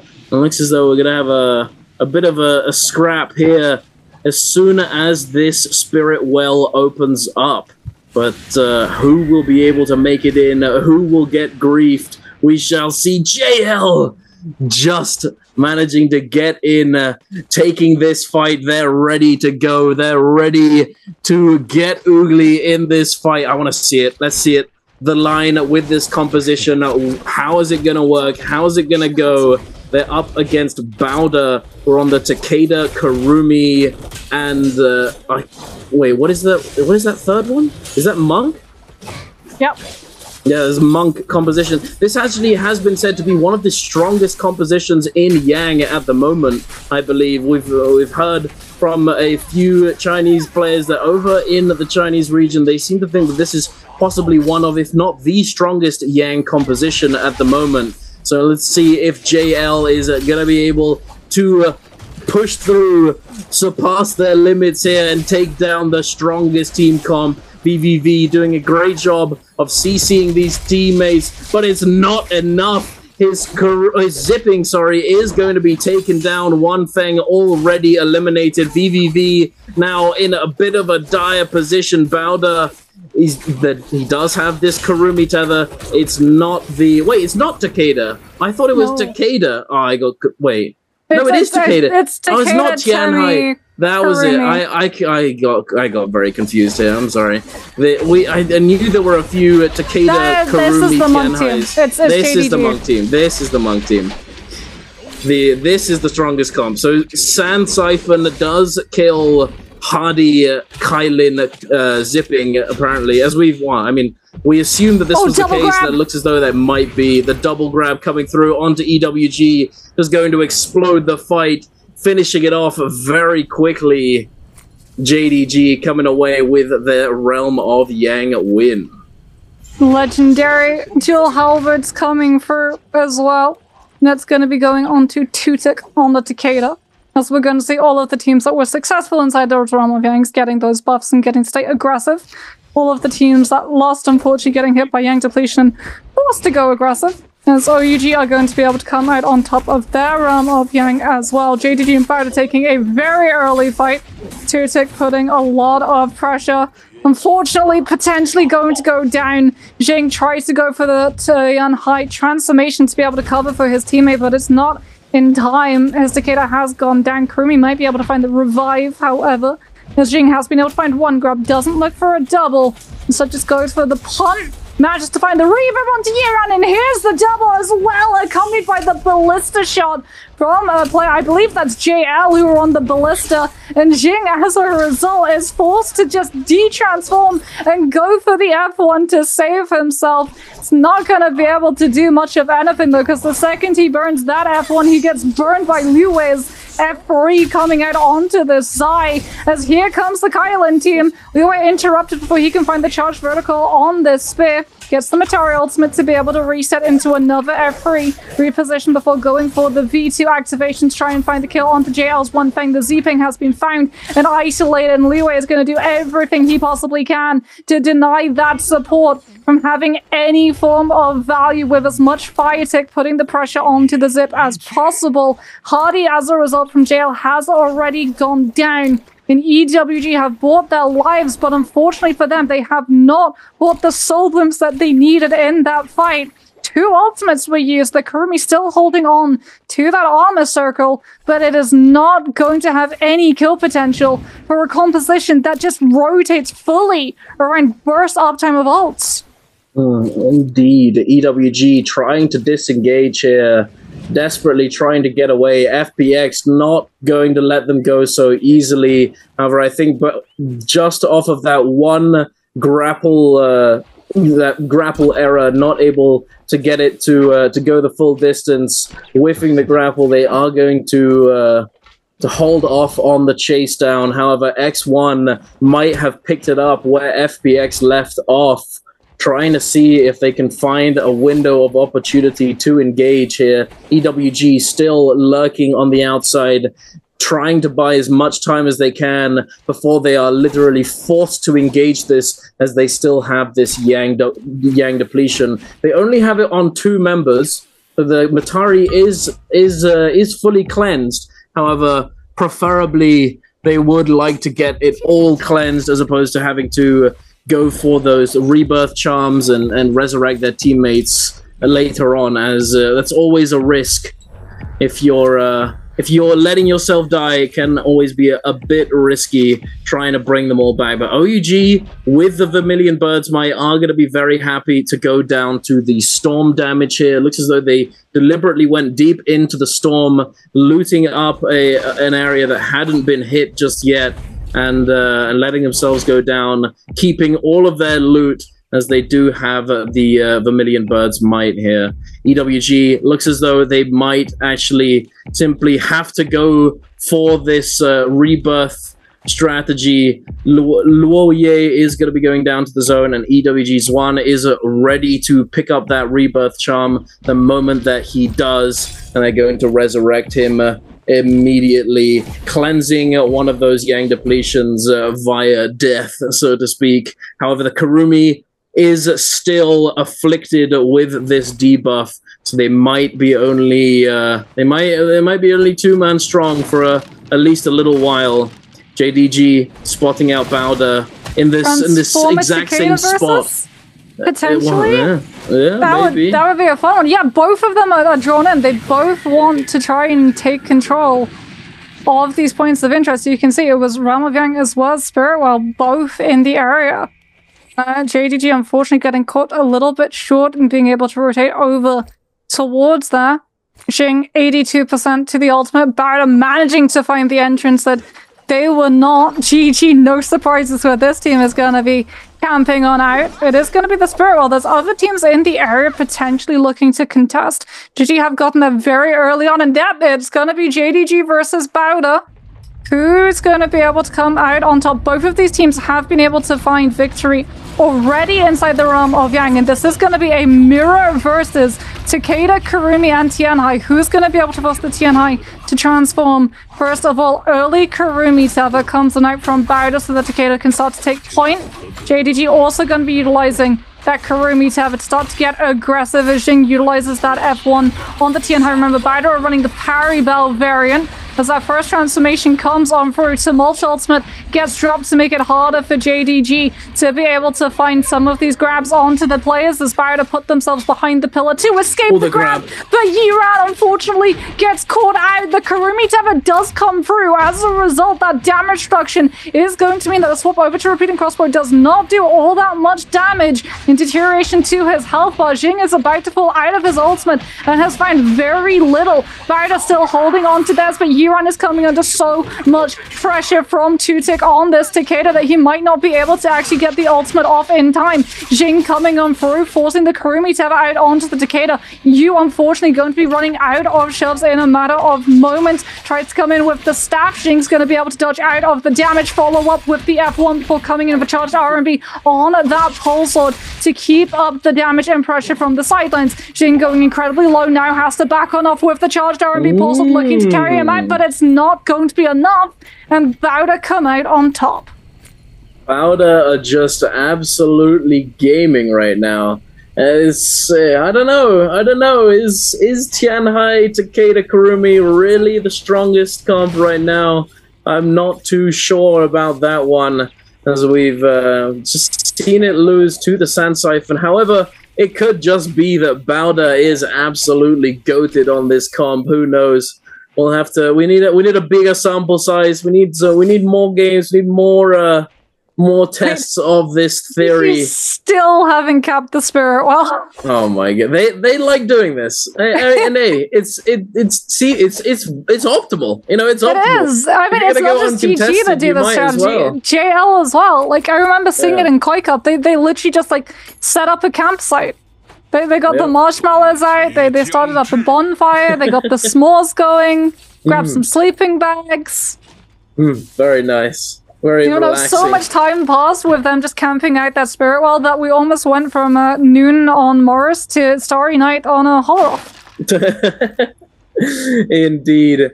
Well, also, interestingly, Bowder actually opted to go for the Draco Storm pickup. Now, we've only seen this a couple times. It is rare to see that a team that does go contested, so a team that does fight in the realm of Yang and uses their ultimates, you go for Draco Storm. As Draco Storm, although it is an extremely good buff, very strong combat buff, it does not give you your ultimates charge back on pickup.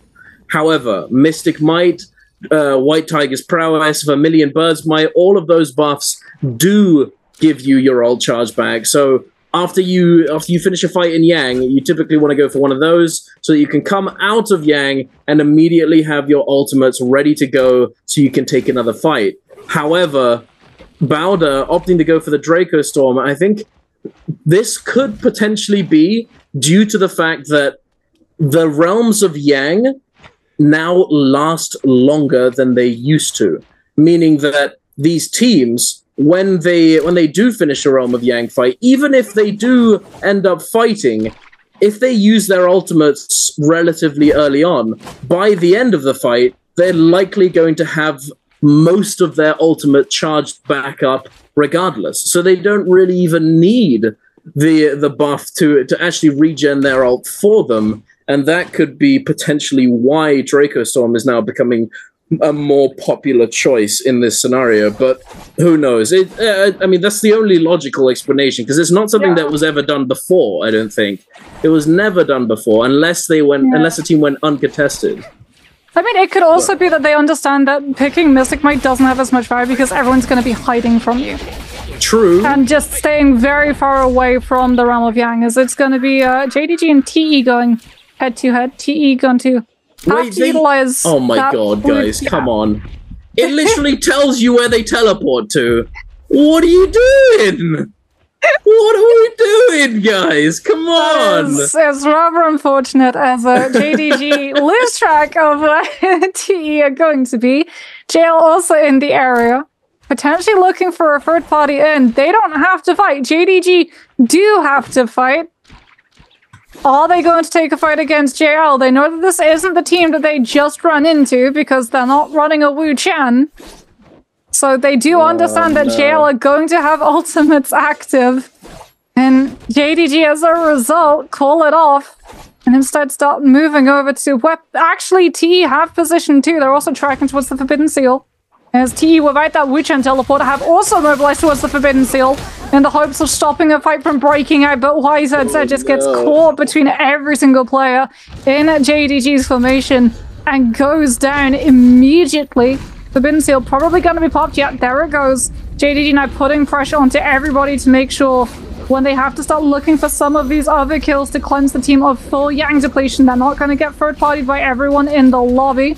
Banestrap also coming into play. Jin going to be utilizing the transformation on the high ground to try and grab some of these players when they look to disengage. Yes! Manages! Oh no! He cancels the Viper ultimate! The Wu Shen teleport means that he doesn't find the slam, but the Viper ultimate was cancelled regardless. JDG with 40 seconds left and no transform available for that Monk. Have to just get aggressive in terms of weapon combat, throwing themselves at any team that they can see in the hopes of being able to do enough damage before Yang depletion finally takes them out of the lobby.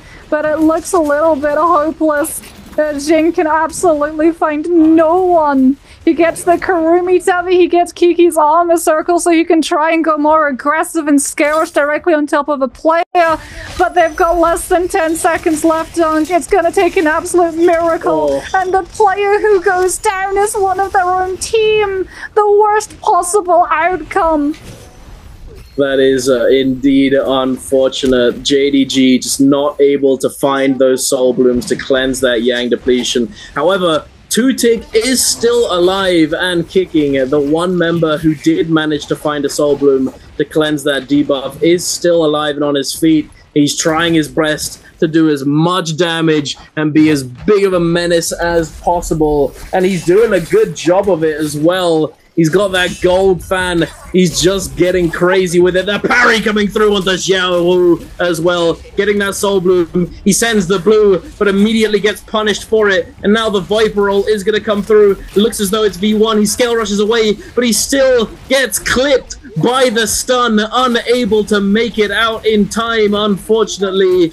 Extremely good effort, my friend, but it is not to be, unfortunately. However, ASE might get punished for overcommitting here. They run straight into JL. However, JL hesitant to pull the trigger. They're waiting. They're biding their time. They're trying to find a better opportunity, and here it is. But EWG are going to be the team that takes advantage, immediately engaging with that F3 of the Zai onto AS Water, taking him down very, very quickly. VVV scale rushing around. JL trying to reposition. The zone is pushing them forward. The storm is creeping in.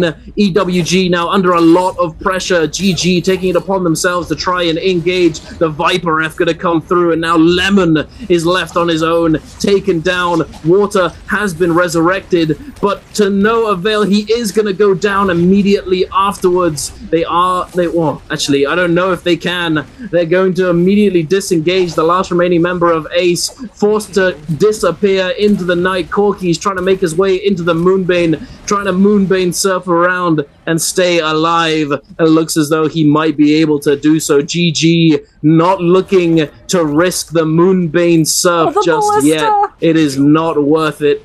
Oh my, oh, EWG! The Ballista. Gets 3 direct Ballista shots. 2 onto Louis, and then 1 onto Cookie, and then manages, off of the pressure from LXM, kiting Juan to get another hit onto another player from EWG, and then another hit onto Cookie, who's inside the Kurumi circle. This is crazy. No. Pruvio gets another hit onto ASE's Corky, who was trying to hide out in the Bane's breath, and GG have been an absolute menace on the DOG's Kakashi takes down taste of his own medicine. As Pruvio indeed gets the taste of his own medicine on that Wu Chen. Drops the F, will be able to utilize that one to block any projectiles from coming through, as DOG saw the amount of pressure Ballista was putting and take up the one parallel, as GG now put themselves behind Terrain Spirit, while also going to be starting to pop up into play. DOG, as a result, not going to be able to put pressure onto the players in the middle of that dome. Unfortunately, GG have lost possession of the Ballista. Zone has pushed them off of it, and DRG now dance around the one that they can still occupy, making sure that GG are denied it. Oh, no. CGS comes in with the Tesla ultimate, making sure that DRG don't get to put themselves onto that Ballista and put pressure onto GG as they have to rotate away from the corruption. Here we go again. Frio puts himself into the hot seat and starts putting more pressure on the players around him. CDI comes in with that Kylan V2, looking to try and cleave down these players as well as run away, get someone low so that GG turn onto them instead, as LXM with a huge Viper V1 sets up the kill onto EWG's Cookie, who is going to go down. Ballista now out of play, but GG still deciding how all of the teams around them have to try and rotate through. ZDI is going to show the fact that he has that jabbing, making sure that no one is going to come close to him alongside that Phantom Step, as GG wanted to start taking away some of their territory, coming on through with the pressure of the Tesla ultimate before they're able to get another kill onto OUG's SS. WX98 with that Kylan ultimate is going to be running out of dashes in a matter of moments, but he's still going to be able to find all of the cleave on the players inside the central belt of the zone, and as a result buys his team that little bit of safety. No one looks at them as they rotate and try to stabilize, as the jabbing comes on in full motion from ZDI, trying to catch onto these players too close to the corruption, take damage. Unfortunately, the team that he turned onto was Bauda, and Bauda are absolutely stacked in terms of resources and are able to hold their own. LXM with another Viper V1 looks to shut down the lobby and sets up the kill, but it's Bauda and Jail who are able to capitalize, as here comes Sand Siphon. Indeed, they do. Bauda absolutely stacked to the teeth. Double gold armor, double gold weapon, Dragon Roar on peak, purple fist blades on Yeran, and gonna be doing devastating damage. Unfortunately, LXM had been left on his own. The Lonely Viper is not gonna be able to survive in this open end game, and neither is One Fang. Bauda's you immediately engaging. The lawnmower's coming in. The double parry. XLY gets knocked back. Pulls out the greatsword, but not looking to push the issue. Bauda's U has now, his ultimate has now expired, but 56% on that timer. He's gonna be having his ultimate back up relatively soon. JLVVV on the outside, getting pushed by Dong Q. ZDI now coming back online with this Kylan ultimate, knocking every single one of these players out of this area, trying to push them aside, trying to claim this center area for themselves, pressuring the entire lobby, but Bauda is not going to let them do it so easily. Yu and Yeran immediately engaging, pushing him back. Zone trying their best to do something here. They were the team who got the Spirit Well, they got the buff, but they might not be able to take the win here. DRG still on their feet, Kakaishi trying his best. WX98 getting bounced around. Kakaishi's gonna go down. Bowder still dictating the pace of this lobby. The ultimate is online. The dual halberds doing devastating damage. DRG desperately trying to stabilize, trying to stay on their feet, but it's so unbelievably difficult in the face of Bowder. JL lurking at the edge of the zone. VVV does go down. 2x1 ZDI. ZDI now immediately pushing forwards, getting parried, using that F1 combo break, and now unleashing with the Kylin ultimate. The crashes, the slashes through, slashing through Bowder, sending them into the zone. They don't have their cooldowns available. They're trying their best to stay inside of it. The Kurumi does have Kurumi Circle now being activated. They're going to have to try and stay inside, but it's so unbelievably difficult. They're answering back with the Takeda ultimate, the Tumulk ultimate, keeping them alive. Bowder have managed to claim back the center zone, but the Hardy in the air, knocking them down, knocking them across into the zone. TXJ is still kicking. JL will not go quietly into the night. The Poison Splash doing damage. Bowder's piece gonna go down. XLY is gonna go down, and JL is going to claim the first place finish, but I don't think it's MVP time just yet for them. No, I think my goodness. 6 kills? It's Bowder who's going to be walking away with the MVP. But that would have been such a tasty damage multiplier if they'd just been the last team standing. And they get so close. And you can see like the teamwork that comes into play every single time Bowder's Takeda wants to just back off a little bit and take... Indeed it does. And here we are, JL up against GG off the rip. The Zai F3 coming on out. CJS doing a good job of trying to lock down these players. It looks as though... Oh, it's going back and forth. TXJ has taken down one member. It looks as though LXM has been taken down too. CJS now extremely low HP. TXJ coming in with that overhauled. CJS not able to dodge away or parry. TXJ now using that Matari F to get the uppercut. And JL are going to come out victorious in this engagement. Speaking of coming out victorious, it looks as though Bowder might also be taking the dub in this early game fight. Now in a 3 versus 1, Kiki, unwinnable situation, not able to survive.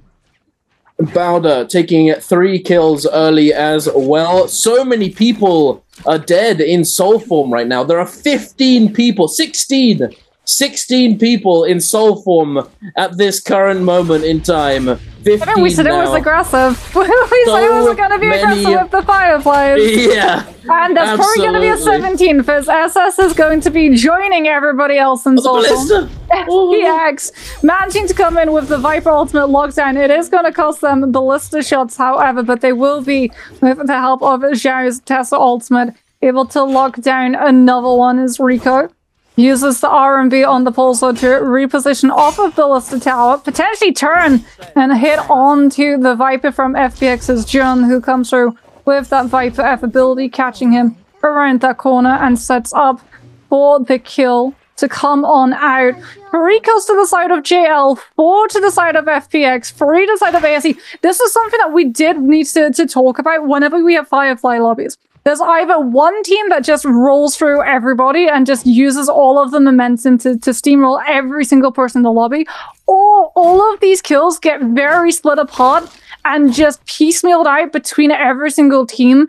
And as a result, we're not going to see huge scoring rounds potentially coming on through if it continues the way it does. Bowder going to be setting up to try and solve Salvation Podium. They've got a Bane's Breath out in the area. T have also purchased a Bane's Breath, but since there can only be 1 on the board at any point, it is going to be Bowder's favor, and as a result, they are going to, off of the information given to them from their players below, solve that box and potentially pick through something that was found therein. DRG's also longsword in the area, and it was a golden longsword into the hands of you. One of, as we've talked about, if not the best Takeda in the entirety of NBPL. I think they know that there's another team around as well. They have to have seen DRG.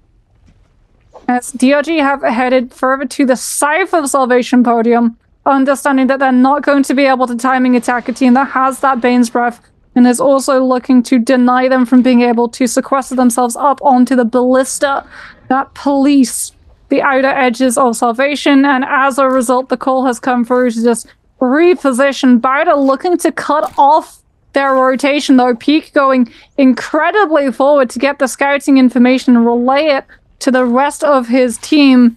You on the outer edges of the composition with that longsword does not have the ultimate used just yet, but does have it in the back pocket if he wants to. And that golden longsword, you can see it in how far that purple has been charged up, already very close, hitting into the golden form of the ult. Now we're going to see the fight going head-to-head as DRG run out of places that they can run into. Bowder putting themselves into the corner. The jump horizontals from this legendary longsword doing so much to set up as well. You coming for the charge horizontal this time. Takeda ultimate knockback shoves everybody from DRG out of position for Bowder to be able to capitalize. Grapple bump into charged vertical comes out from the Takeda, and it is just absolute chaos against this poor Zai, who can do absolutely nothing but try and reposition with the F3. Even that is only going to be temporary as Bowder are able to find isolation after isolation. Takeda ultimate, Tumulch ultimate, all used perfectly to split apart DRG and just stop them from having any say in the fight.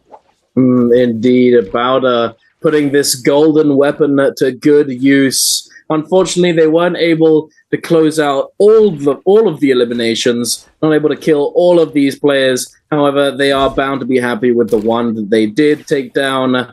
WX98 did get eliminated, and it appears as though he does not have an extra life either. So they are going to have to go away, lick their wounds, and try and find a rebirth charm to get their team back into the fight. OUG now lurking in the northwest of the map, lurking around this snowy biome, looking for loot, looking to see if they can find any teams lurking on the outside. However, I don't think there is anyone in the vicinity. However, they are probably pretty happy just looting up and preparing to find a timing attack opportunity onto some of these teams once the Realm of Yang does start to spawn in. Now, something I wanted to touch on when I was talking about a little earlier was that it's been a tendency for Firefly games to have quite a lot of people left alive in the end zone. However, obviously, we see the early game chaos with all of those Firefly spawns, these teams trying to land on the Fireflies and try and scrap it out early on. I mean, we had 16 players in soul form at the very start of the game, but now there's still quite a lot of teams. Like, every single team is alive. There are a couple players who are down for the count for the moment, and there might be a few in the very near future. It looks as though FPX has managed to lock up XLY, unable to use his ultimate. The silence coming through, just being used to excellent effect. Jun X able to lock down this Takeda, prevent him from using any of his abilities. But yes, as you said, the third party coming in from OUG. OUG might be able to lock down zone here. The Dagger LMB coming through, the Assassin's Lunge coming in as well, but it's not going to be enough. ZDI is going to be eliminated as well. LYD now on the outside. FPX trying their best to lock him down, and there it is. LYD also going to be eliminated, and Zone or X1 is fully down for the count this early in the lobby. OUG only picking up one elimination, but able to pick up a purple armor. Definitely going to be happy with this skirmish. FPX might be the next target. OUG definitely has the agency to go for this if they so choose. However, I don't think they're going to be given the room to do so. GG, looking in this deserty area next to the cactuses, the exploding plants that you don't want to be fighting right next to, I don't think. Definitely a very grief area. It is, you get hit by one of those, you can get bounced around and just infinitely off of the plants. Flora can be dangerous, chat. Be careful. But we're going to be heading into the Realm of Yang now. GG up against JDG. All ultimates are ready to go. Grappling up into the sky. CJS trying to find an opening onto these players. The Scale Rush coming through. Not able to parry in time, or parrying it a little bit too early perhaps. But the damage reduction from the Kurumi is going to come through, keeping him alive, keeping him topped up. Not able to find a moment to heal just yet. However, where is he going? Like, the Matari's just left on their own and it almost gets bursted down completely. However, the Kurumi coming in with that armor circle, able to keep him alive. And now they're on the front foot. GG trying to close out this fight relatively early. JDG Sing in that Kylin ultimate, sending out the car crashes, the dashes through, and following up with those ghost forms. Extremely hard to avoid, especially if he has seemingly infinite numbers of them. It looks as though it's not going to be... Oh, wait, he's not really going to get too much value. However, it looks as though GG is going to be coming out the losers in this engagement. It was looking so good for them, but JDG able to clutch it up. Two-Tick having the ultimate in the back pocket at the very end just to finish off the fight as well. JDG picking up the Million Birds Might, and there we have it. Our first Realm of Yang victors. Ooh, this is going to be an immediate fight. JDG and Bad are both going head-to-head now. And both of these teams have a Million Birds Might, so this fight is going to go until one of these teams is taken fully out. Jing gets hit into with the grapple. Stoneform going to be forced out from this Kylan, so he can't do anything to help his team. Hardy now utilizes that cube to be able to reposition him so that the pulse can start to come into play on the outer edges of this fight. V2 now gets popped. Jing just waiting to come through, but unfortunately in the meantime his zipping has already gone down. Farida able to find the isolated target, utilizing that Small ultimate, stopping any potential follow-up punishment coming on through from JDG and taking a numbers advantage. Now against Jing, they're going to be able to take the Kylan down before the third party attempt comes out from GG, who utilize that Kurumi Tower and start trying to get a little bit more aggressive. Farida's you still with this legendary longsword, able to keep putting up all of the pressures. Here comes ASE as well onto the scene. All of the teams in the area wanting to come through for a piece of this action. You going incredibly low, doesn't want to throw out a focus hit in case he loses that longsword. Knows he still has a Million Birds Might in the back pocket, will be able to revive with all of his loot intact as a result. And GG are going to be able to cleanse one Yang depletion from one of their players. Now turning on to JDG's Two-Tick, that is going to be the combo breaker utilized from the Hardy so that GG can try and find this kill. Bida are going to be able to claim it, but would GG able to pick up the Soul Bloom and cleanse themselves? Yiran still has a Million Birds Might to his name. He's got over a minute left, so he can absolutely try and take one of these players from GG down before he goes. Does look like he's going to go incredibly low though. Now tries to reposition with the charge arm beyond that pulsar, but does go down to a bow shot coming out from 3-3-0. Does GG now turn on to having to deal with ASE as Zone show up for a fifth party, catching on to ASE's back with, I believe that was a Tessa ultimate opening, and as a result GG are going to be able to take advantage of the players who are already fighting them, as here comes JL back into the mix. Oh my lord, there's just back-to-back fighting right now in this mid-game. These players heard what I had to say. They said, okay, Duncan, let's flip the script on you. We're gonna make it so there's only like 5 people in end zone and everyone's gonna die in the mid-game. And it's okay, just Yang depletion. If you remember, every single team that has Yang depletion has to take a fight, and as a result, all of the teams on third-party positive compositions have all of the opportunity to come in and do hits like this, as TE just butcher JL hand coming through with a huge hit of that Zai V2, catching on to so many of these players. JDG also in the area, going to be able to take down one thing. As it is just going to be kill after kill, aggression after aggression coming through. This is the situation that Yang Depletion forces upon this lobby. If you compare how aggressive all of these teams in this match are being to the match where literally no one went into second realm of Yang and JL got one for free, and as a result, like, no fighting occurred. Indeed. And JDG Jing pulling out the Kailin ultimate. He does have quite a few slashes ready to go, but it looks as though he's going to have to cancel. He's not going to be able to make full use of his cooldown just now, and better off canceling now so that he can immediately start generating more rage for the next ultimate timing. We're grappling up here. A lot of players in the vicinity. JDG, GG, JL, SS1, all of these players are very, very close to each other, and they're all making their way into Plumed Castle now. They could find themselves in a bit of an engagement, but we have the Realm of Yang coming up. We've got a lot of players looking to go into this Realm of Yang, and a few players looking to come in and grief the entry of a couple of these teams.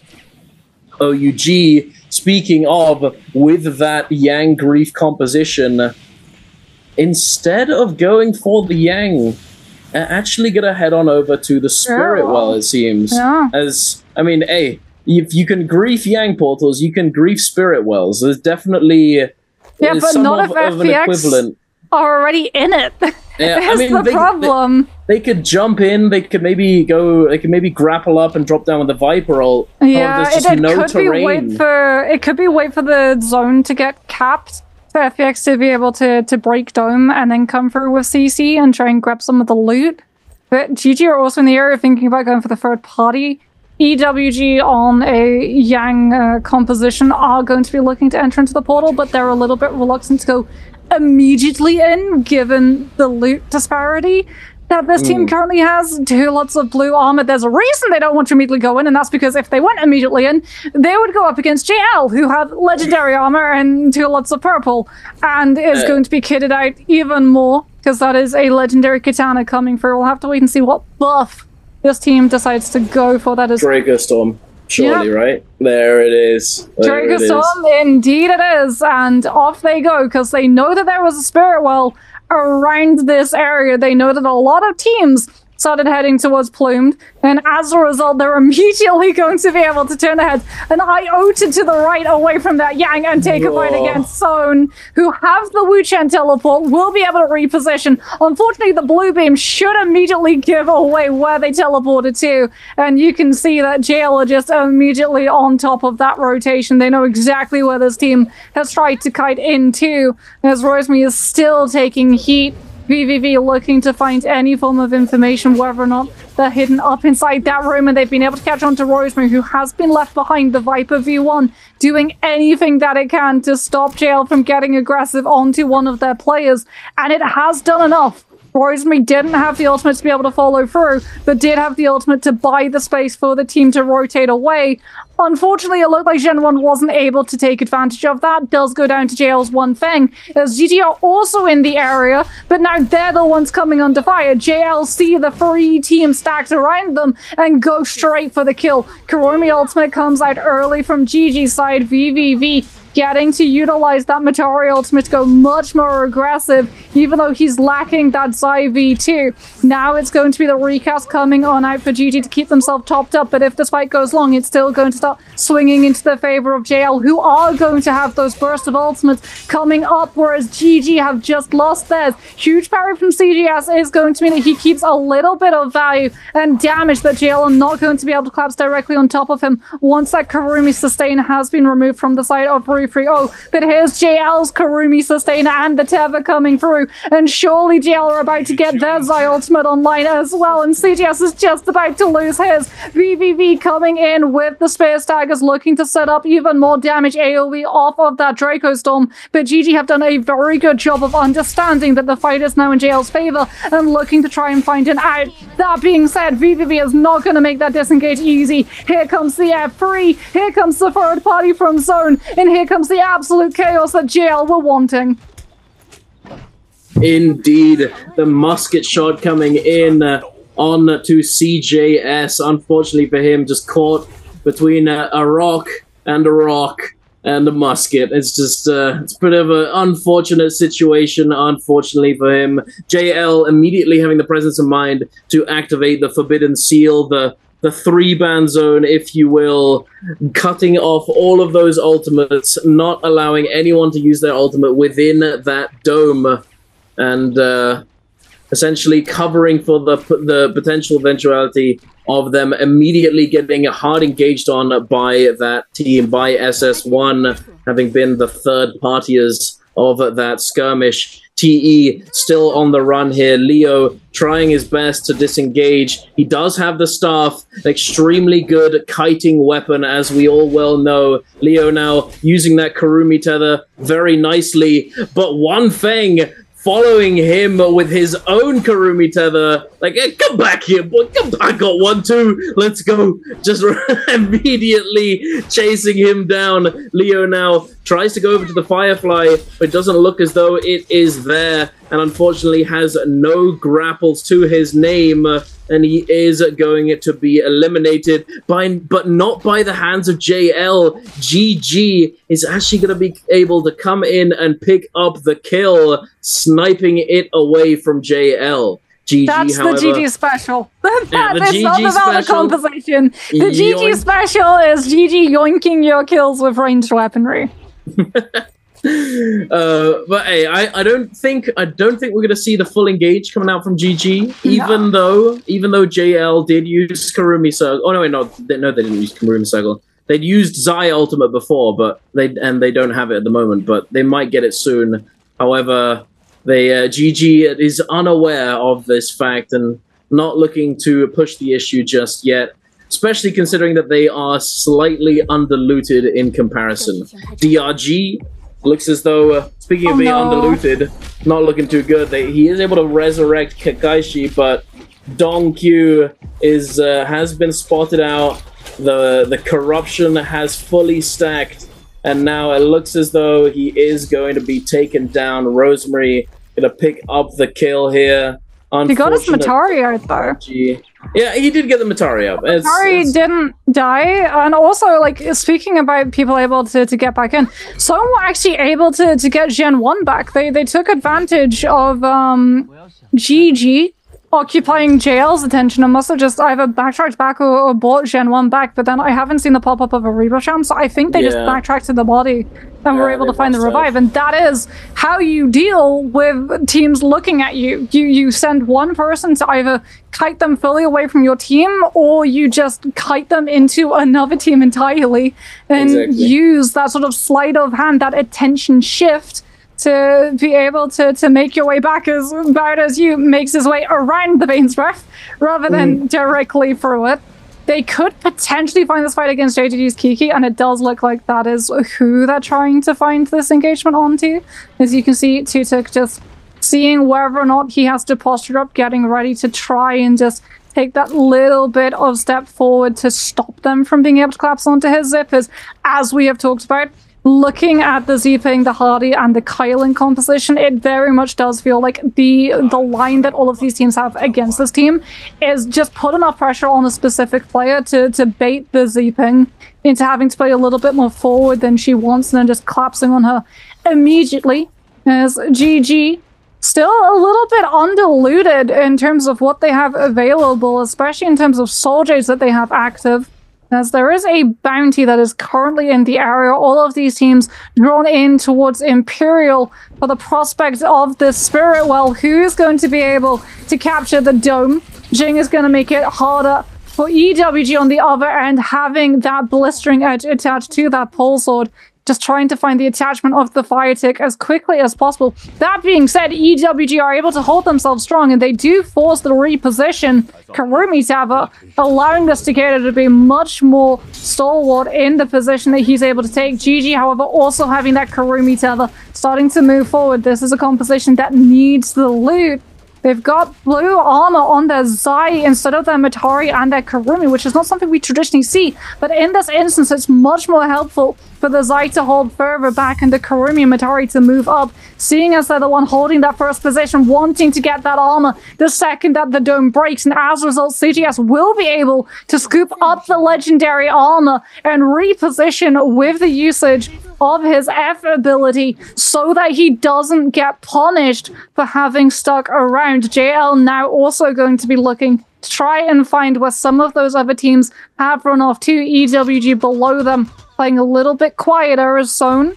with the repeating crossbow putting pressure onto JDG to try and kite them into Bowder and spark off a fight that they can third party. Indeed. One thing I did just think of is that SS1 or Zone has they were sitting at the bottom of the leaderboard. They had single-digit points going into this game. However, in this game, 7 eliminations now, and going strong. It really speaks to the thing I was talking about earlier about how certain teams simply do better or worse depending on whether or not it is Firefly map or not. You know, there are some teams that excel greatly on daytime maps, and there are some teams that excel on Firefly maps. And it looks as though SS1 might be one of those teams that just does well on those Firefly maps, as this game is definitely a contrast to the games that they've had leading up to this point. JL able to pick up a kill onto Kiki from JDG here, left out in the open, a lonely zipping, unable to stay on her feet, unfortunately for them. This is a rather interesting zone. Another thing to note, EWG lurking inside this big tent, the glamping tent, if you will, with the traps at every entrance. You know, the front entrance and then the 2 back entrances all have those little bear traps. They've been using them to their advantage, activating them and just sitting inside the building and fending all of the aggressors off at the front door. You know, you want to come in here. You gotta go through the bear trap and eat a blue focus to the face, good sir. You know, I mean, not just the bear traps; they've got twin shot bounce shell as well. Yeah, anyone who tries to come near that opening, just immediately just full hit. That being said, JL are still, in my opinion, in prime position. Like Bowder, yes, are on 12 kills on a really good composition, but JL have Merciless Havoc and they're using it to just clear the space off the Spirit Well entirely. It's going to be the exact same thing that we saw previously. Utilize the Karumi ultimate to be able to get that down so that one thing gets it back immediately once the buff comes through. And off we go, immediately taking all of the aggressive plays of this poor JDG who get caught into it. As a result, Jing had to go for that Kylan ultimate, trying to put the pressure onto another team. Looks like he tried to turn it onto GG, who unfortunately for him have that Karumi tether, and as a result just live through everything. EWG not wanting to make their move. JDG trying to run into the tent that EWG were holding into is immediately going to punish them as a Witch and teleport comes through from FTX, just out of that corruption tick damage for them to reposition without anyone noticing. JL going to get caught into by that Tesla ultimate, will be able to interact with the Soul Urn, and that only temporarily slows down VVV with this IV2, the F-root being utilized to chase down these players from FPX. That fire tick doing so much damage, melting through the health bars, melting through any heal efficiency. Coming on out as EWG now taking the fortification one step further, but unfortunately for them, VVV is still able to keep up the pressure. That being said, he's out of Zai ultimate. He doesn't want to keep contesting the space, has Rampage attached onto that Hengsword that he's now showing off in full as EWG, the glamping tent, has done its job. They might not have stable Wi-Fi connection, but they do have stable health bars inside that setup. And as a result, everyone has actually turned their attention to other teams entirely. Indeed. OUG still looking pretty healthy, thankfully for them. Unfortunately, haven't been able to pick up a huge number of kills. 6, though, still pretty solid. GG also on 6, Bowder on 13, JL on 12, FPX on 6, and EWG on 3. However, FPX is only one man strong. They only have their Wu Chen alive. Unfortunately, there's not really the character that you want to be the last man standing on your team, as Wu Chen's power just like gets lower and lower, worsens as the game progresses onwards, as there's less space to really make use of that teleport. GG now getting it forced onto by this team, by OUG, getting caught up by the Tessa ultimate. 330 thankfully is able to use that Karumi circle before he goes down and is immediately resurrected, as the remaining members of his teammates are able to just sit there and res him as the Karumi circle is still active. Bowder looks as though they're now coming online as well, running rampant at the edge of the zone. LXM does get eliminated. CJS in the sky, trying to stay out of harm's way. Bowder, he's pulling out that golden longsword that we saw him get early on in the game. It is time. His ultimate is online, engaged. He only has one push left, and I think that was just it just now. EWG lurking on top of this building, on top of this straw rooftop, trying their best to lock down VVV, but the damage reduction coming out from the Karumi tether, it seems was just too much for them to burst through. Unfortunately, EWG now, Takeda going to the sky, using that F1, trying to stay out of harm's way. VVV taking the time to heal up, but instead opts to go for the armor swap, and now using that ultimate while he has only a couple seconds left. This huge Viper roll could be super impactful. It's coming through. There's a Tomok ultimate in the way, though. Is he going to be able to make use of it? No.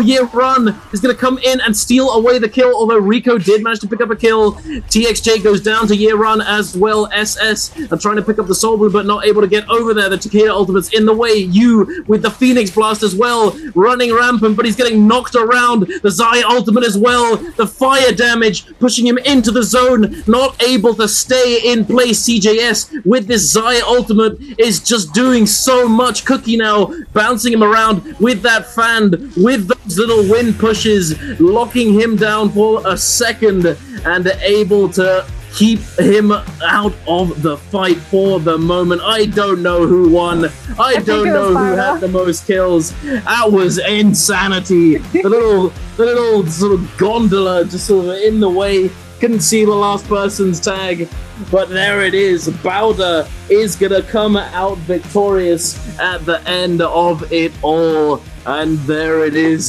The big damage numbers. The big kill. Did they get the kill multiplier? They did to themselves. Everybody else going to be fighting immediately, but the team that we're going to be looking at is DRG, who go immediately towards Secret Tunnel. GG actually go towards the Fireflies below, so they can try and grab those and all of the loot we're in, as it's no fight fully breaking out just yet. They know that they're being contested. GG don't want to actively try and take this fight until they find something to work with. That Kurumi's already got purple armor. That being said, I think we're going to be looking at those 5 teams, potentially 6 teams as well, if FPX decide to drift down onto the south side of Sunwings, as DRG have been able to do something that not a lot of teams have done: get to Secret Tunnel before GG and start looting up. Here's the fight between TE and Zone coming on through. X1's ZDI unfortunately going incredibly low very, very quickly. TE getting their hands onto a Firefly for their tumult. YZZ, as a result, able to just drop it down, isolate one of those players, and allow TE to start shredding through the health bar. ZDI, however, has been able to get this Kylan V2 online. Had to use it to just reposition himself and try and live, as LYD has gone down in the meantime. TE now having to deal with that Kylan, knowing that the ultimate is offline. Going to be able to keep up the pressure. YZZ with the staff on the outside, just trying to go for that coordinate charge. RMP catching on to these players, pushing them onto the ground so that TE can come in with the punishment after they finish up, before they can hit the restand animation. They just had, none of those players had anything really. It's a white weapon, no grapples, no armor. It's just a bare bones fight here. However, on the other side of the map, we have JDG, but pretty looted already. A purple armor on Jing, and they're chasing down Bowder. Peak has been just knocked away. Year Run and are popping this ultimate as well, trying to chase down these players. They do find the stun as well onto the Kurumi. Jing perhaps jumping the gun a little bit with that monk ultimate, the transformation.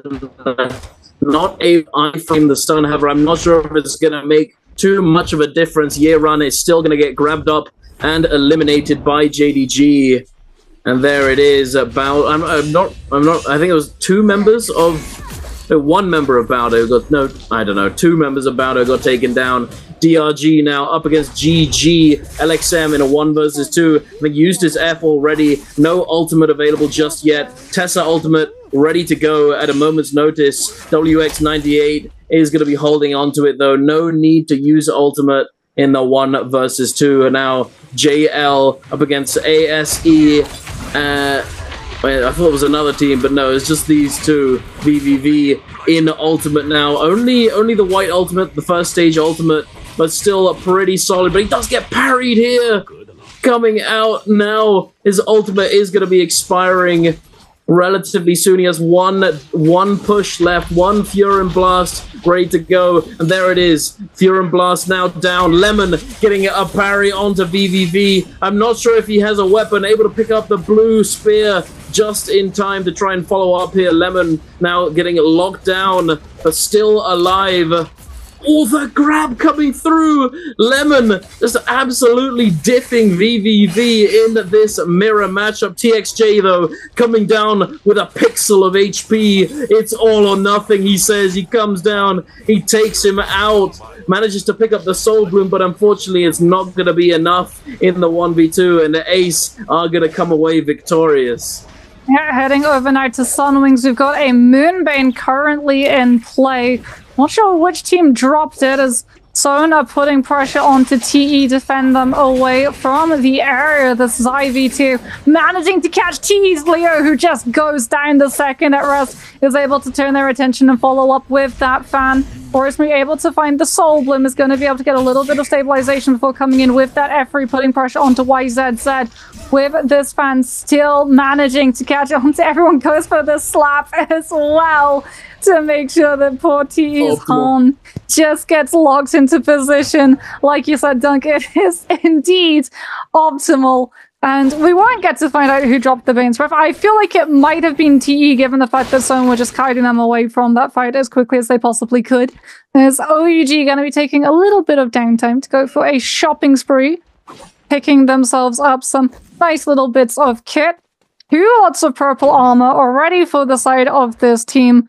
All ultimates available, yet to properly be challenged. In fact, yet to take a single fight. They've just been very slowly looting, scaling up for that first realm of Yang to spawn on in, as everybody else has just been scrapping it out over all of the loot and all of the fireflies. FPX now on the hunt, wanting to potentially try and run into some of these teams. Finds purple armor for their Zai as they spread on out. X1 going to also be looking to try and find any team that they can take on. They're in a really good situation loot-wise. Purple armor for the DI, but also a lot of purple weapons as they're going to head on over towards one of the Rift Dealers. Potentially pick themselves up some Soul Jades so that they can start stacking up on a win condition when we head into first realm of Yangs. Is over in Shipwreck. JL having to also find themselves on the back foot. They lost their first fight, and as a result, lost all of the loot and had to head over towards Shipwreck and just pick through anything that was left. VVV at least has purple armor to his name, but that is not a position you want Educator to be in, especially when Realm of Yangs is starting to be spawning up in a matter of moments. X1's going to be taking on Zone now over towards Graveyard. That's going to be another Bane's Wrath drop from Rosemary's team, trying to just keep everyone locked into this position so that the Zai can properly set up and start pushing through into that burst window. But it does look like the reposition was in time. No one was locked down before the Bane's Breath came through, and as a result, Zone are actually going to pull away from the fight probably prioritize positioning to put a play in for the first Realm of Yang portal. Indeed, you definitely think that would probably be the best option here, and especially considering that they were forced to use that Hardy ultimate to disengage once they were aggressed on by SS1. Again, though, another thing I want to point out that SS1, again, having not done so well in the first half of the day on the daytime maps, is now again actually currently in the lead in terms of kills. They have 5 eliminations, more than any other team so far in the lobby. But it could just have taken them some time to climatize. They are one of the new teams that has come to NBPL this season. And as we talked about, like, these teams, they haven't had the same level of experience fighting one and another as the rest of the teams in the league. So taking a little bit of downtime and learning not just, you know, how everyone plays around you, but also how fast everyone plays around you is really going to be very important if these teams want to be able to climatize and find themselves doing better as the days and weeks go by and we progress through the season. As we're going to be progressing through the round, and it's going to be heralded by the first Realm of Yangs starting to spawn on up. GG and OUG probably going to be vying for the attention of this one alongside FPX. Who gets to go through? FPX don't go through the portal. They actually grief OUG's entrance as everyone plays footsie around the entrance. No one wanting to full commit. FPX have gone through. In the meantime, OUG and GG still not making that play. Both of them waiting out the other team. And GG slipped past and managed to take on all of that, just dancing around. And it's OUG versus GG. The two teams meet each other regardless. Indeed. Like, oh, you ready? You ready? Let's go. It's you and me. Let's go. CJS, go into the sky. They're a bit underlooted in comparison to OUG, but they're ready to go nonetheless. OUG SS immediately using that Hardy ultimate at the start of the fight, putting down that cube and cancelling the ultimate. GG330 taking a lot of damage, forced to use the Kurumi ultimate now. CJS chasing down OUG Jinyu with the fist blades. Unfortunately does get parried here, but immediately getting a weapon back with the F1, the over-the-shoulder RKO, taking down that zipping. Get down here, give me that weapon, come here. CJS trying to chase him down, but the Hardy Cube is ready and waiting for OUG to disengage. CJS, though, he does have his ultimate ready to go, but Jinyu has his ult in the back pocket as well. It's going to be Takeda versus Kylin, edgy versus edgier. Jinyu trying to find the moment of opportunities, looking to jump in. CJS is coming online now. The ultimate, he's matching it. Jinyu trying to come in and lock down CJS, prevent him from getting any value out of this ultimate. Jinyu staggering all of these players. CJS getting taken down extremely low. 3-3-0 now getting taken down already. CJS now not going to be able to find a moment to heal. He's also going to be eliminated, and it looks as though Jinyu is going to be the Demon King. He's going to take them all down. OUG, it's just a formality at this point, are going to take this Realm of Yang dub and secure themselves a nice golden weapon for Jinyu to make full use out of. It's so interesting as well that now the Takeda sort of has to hold the ultimate as long as possible, so that the Kylin also has to hold the ultimate, and it means that the Takeda doesn't really get to use the Fear and Shoves in the way that we've seen previously for Sandsiphon with the Peel. That being said, we're not going to be seeing X1 for long, as DRG with a huge Viper V1 are going to be able to lock down XLY long enough for the Halberds to be able to shred through the player, and now it's just a matter of cleanup. X1 inside the zone. ZDI throws out a focus strike, gets parried very quickly, joins his teammate in waiting for the next lobby. That is going to be a clean bundle of kills. Picks on up for the side of DRG. They haven't managed to find the full team kill. Alrighty is still going to be in the areas. We are now going to see them turn on to EWG's cookie. OUG managing to hunt down a straggler coming on through from the team of EWG. And unfortunately for them, that was the Wu Chen, which means they're not going to be able to teleport the body and find that revive. Jinyu goes past the other player from EWG, who I believe was crouching just below the rock face, and as a result was ever so slightly out of LOS, but he's been spotted now. No. Juan, unfortunately, with the Viper throws out the F, does manage to catch on to Jin Yu, but he's just going to be trying to delay. He's actually kiting close towards his teammate, realizing that he goes for the skill rush to put himself further into the corruption tick damage. But here comes GG for the third party, and as a result, EWG have actually got the opportunity. You can see on the left side, they're actually reviving Cookie to try and fourth party into this fight as GG and OUG spend all of their ultimates. This is such a dangerous position for these two teams to be in.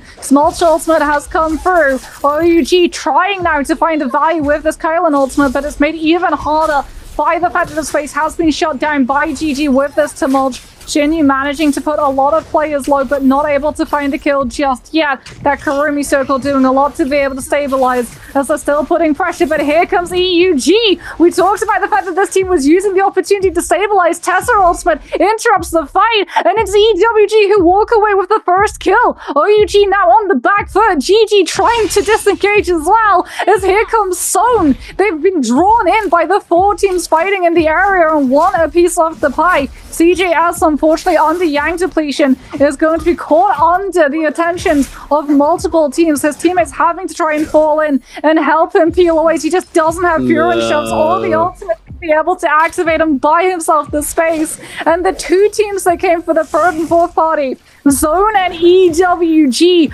are actually the ones taking advantage of the attention and lack therein. The fact that GG and OUG hard murder goggled on one another instead of going after the teams that were stabilizing in the area.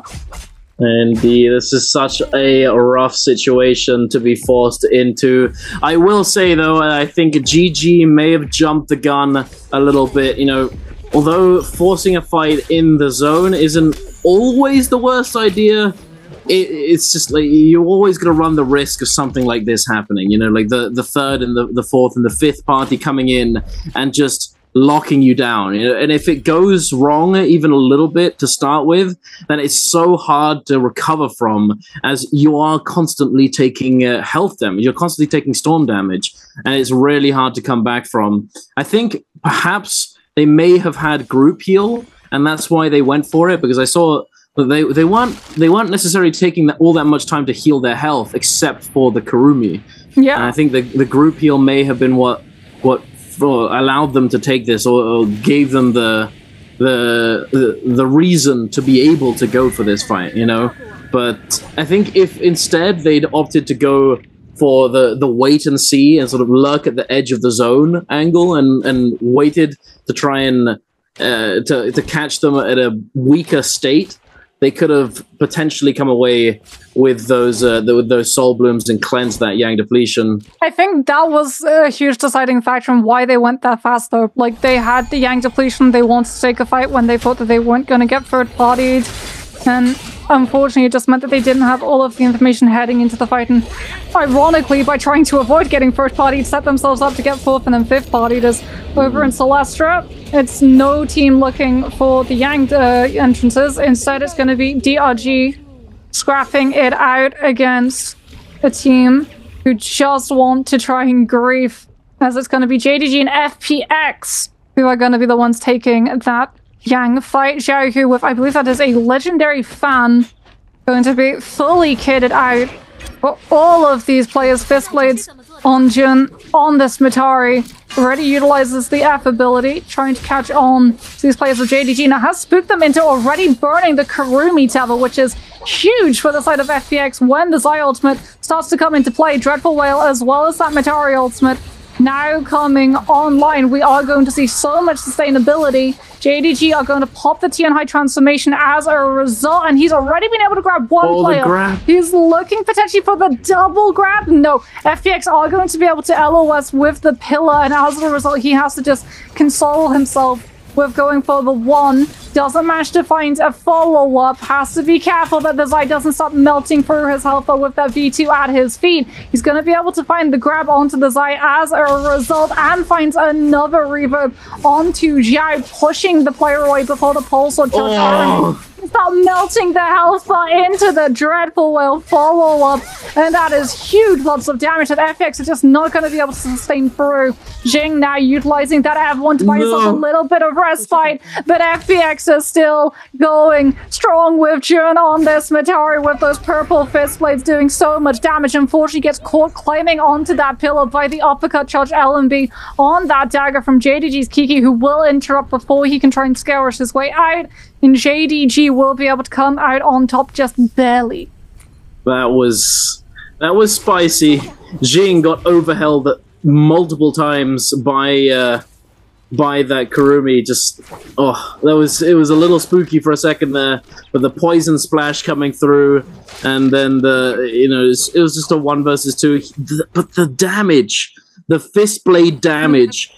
Chunked that player so unbelievably much. It was actually it looked doable for a second there. It looked like that 2v1 was about to become a 1v1. Yeah, literally. But unfortunately, he wasn't able to pull it off. It is what it is. Looking on over, DRG looking at the edge of the zone. They're pretty happy with their performance so far. You know, how many kills? 6 kills already. They got a golden weaponry. You know. Not too bad of a spot to be in. It's going to lurk at the edge of the zone and bide their time during this Yang depletion situation. FPX are going to be a team hunting desperately, looking for those soul blooms to cleanse that Yang depletion. Ace, again, also lurking at the edge of the map now with their buff that is about to run out. FPX, it looks as though they may have spotted out OUG. OUG are hiding over here at the edge. And they spotted them. They're immediate engage. They're fully going right now. Why are OUG even here? I'm so confused. I think OUG were recovering. I think OUG were recovering from a fight against Zone. And FPX in Soul Form were able to spot out the fact that they were there. They're gonna be able to potentially get the kill onto Jinyu. Unfortunately, OUG's players, they're all on heroes that are just so incredibly mobile, but FX has no choice but to double down. Matari ultimate, Zai ultimate, everything is being poured into this fight so that FX can try and find a second lease on life. Unfortunately for them, that lease might be very short, as it's not just OUG that they're facing down. Zone are in the area. I believe GG also just flashed up on the left side of the mini-map. And this is where it becomes really problematic for FPX. They've pumped all of their ultimates in to try and take a fight against OUG, who have the heroes that can just kite away and wait for the ultimates to be done before turning back in and just melting through the side of FPX. But if they didn't look at OUG, they were going up against teams that just wouldn't allow them to find the full team wipes. There are so many teams, neither the Wu Chen or the Kurumi, that just would not allow you to melt through 3 players in the space of the seconds necessary to stop the third party. And it is just going to be a harsh reality of Yang depletion as OUG, in the meantime, run directly into EWG, who capitalize on the fact that OUG burned through their entire ult pack, living through that fight that FPX put at their doorstep, and as a result, they lose that Kylan. Damn, EWG finding the right timing on this third party, coming in and picking up that kill. SS1 somehow just able to not become the targets here. To only like 2 of them have purple armors, but RSS having white armor, I'm surprised that they haven't been aggressed on all that heavily. Jun X trying to get some loot here, grabbing a couple things, given the chance to do so. Zhao, though, now getting fully engaged on, having white armor himself. TE spotting it out, trying to full engage, trying to lock this player down. Jun X now forced to use the Matari ultimate to try and peel, but Zhao, there's only so much that can be done for him. Jun, there's only 2 of them. He can't peel all 3 of these players, and Zhao is in such a dire situation that it's not really doable at this point, unfortunately. He is going to go down to Han, and I think Jun X might end up going down to Yang depletion as well. considering that he hasn't managed to cleanse it just yet. SS1 now looking to come online. DRG getting the brunt of it. But it looks as though they're turning it around. Zan, the Matari, does get saved by the zipping ult, but it's not going to be enough. Just barely. So unbelievably close to getting that F1 proc from the zipping to come through and healing him up. Unfortunately, just not able to do so in time. He does go down. But are they going to get the rest here? Rosemary, going for it. It just gets interrupted, and then Arceus tries to return to it, and immediately his health bar just tanks, and he has to give it up. Actually, no, it was FPX. FPX come in and stop it. Huge hurtling meteor comes out from Zhao, that Efri just connecting onto Arceus, and as a result, Zone, unfortunately, trying to stubbornly stick that res might have sealed their fate. Jun now alone is going to get taken down. Focus Light being the undoing of another team yet again in the Pro League. Rosemary now caught out. Tessa Ultimate Enchanted, unable to interact. Wait, they wait for the 3-second stun window before murdering. Oh, that is BM. Oh my god. that was... Hello, welcome to your first day of the Naraka Bladepoint Pro League. Get hit into by a Tessa Ultimate. We're just gonna stand here chomping on some popcorn until that enchantment window hits, and then we're gonna kill you. What a lovely, welcoming hug to the Pro League team. God, that was insane. That's Zone having to learn the lesson. That is Zone having to learn the hard lesson of sometimes when a player goes down, it's better to cut your losses and guarantee that your two teammates survive instead of trying to stick the revive and losing the whole team as a result. And it's such a shame as well because they were on 11 eliminations as well. Yeah, they were doing really well. They were doing really well this lobby. They'd found their footing. They'd got some serious momentum. They were able to utilize the Yang depletion that FPX were afflicted to turn the heads of so many teams in the air and third-party prey off of all of the commotion. But unfortunately, that little lapse in judgment cost them. As we have 15 players now remaining inside this lobby. TE kitted out with legendary armor onto that Takeda, as well as a legendary fan. Still not up to the legendary variant of the Takeda ultimate, but definitely getting close. As we can see that they're going to be taking a little bit of downtime, utilizing the Karumi Umbrella to block the ranged projectiles so that uninterrupted they can start to rifle through the Rift Dealers. Yes, JDG, I'm so interested to see how they play this composition. I firmly believe it's probably going to be around the Spirit Wall, just putting Jing into a position where he can go into the Spirit Wall, he can grab players on the outside of it, and they can't damage and pressure him into burning his ultimate early on the inside of it, which is absolutely massive. When Spirit Wells became a thing, it was a huge buff to the Transformer.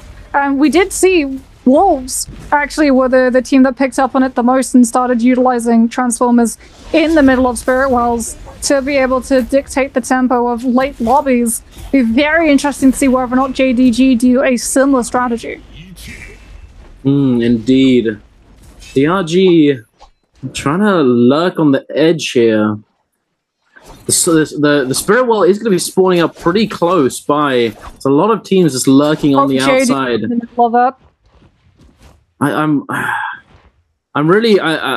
interested to see if it does go uncontested, because we've seen it quite a few times now in each one of these games that these Spirit Wells just haven't gone. Are you gonna contest it when Jing is in Transform and they've got a Dreadful Will and a Phoenix Burst at his feet? How did JDG get this stacked? I don't know. But then again, like, they just need to. I feel like these teams could very easily look to position a bit closer to it initially. Yeah, especially if they have the Viper and try and come in with silence before the Transform can come through. A well-placed silence can shut them down. High. Like DRG have the Viper, EWG have the Viper. It's interesting that the teams aren't doing it, but maybe it's the fact of, like, if they go for that aggressive play, yeah, they're going to be the ones that stop the Transform team from taking it, but they're also just putting themselves into that place of being aggressed onto immediately afterwards, and as a result, they just don't want to take the risk. Yeah, I don't know. I mean, well, it's possible that they're looking to try and close them out here now that they've already gotten the buff. But I feel like, considering they already have the buff, this is going to be so much harder to take down. Like, they could have done pretty much exactly what they just did before they got the Spirit Well, and now they're opting to engage, or perhaps they were forced to do so, and they're now in just a really rough situation. You know, a well-placed silence could have prevented this from happening. 3 legendary armors. 3 legendary armors, Mystic Might, legendary weapons. You know, golden Phoenix cannon. Blast. I'm not sure if they have Merciless Havoc. We haven't seen it come through just yet. But that Dreadful Whale is doing such work, just setting up. That being said, huge Tumultuous does catch on to Jing, but legendary armor and Karumi Taba means that everyone from JDG is still going to be topped off and healthy and hearty to be able to keep up the fight the second that they've recovered. And recovered they have. This is JDG's lobby to lose. And it very much feels like every other team, by just being that silent bystander when that Spirit Well came through, has helped them do just that. ASC's Lemon gets the Karumi Taba, has the legendary variant of the Takeda ultimate that gets hit into by the Tessa V1, and as a result loses a lot of uptime. PE's Han trying to come through and shove everybody into the Corruption Tick damage so that they take that dot, as well as have to run further away from the Skater and deeper into that charged vertical follow-up onto the fan. But it still feels like it's just JDG waiting to decide that this is when the lobby gets aggressive. This is when they make that play. Dreadful Whale is going to be that calling card immediately coming through, and EWG are the ones who fall beneath them.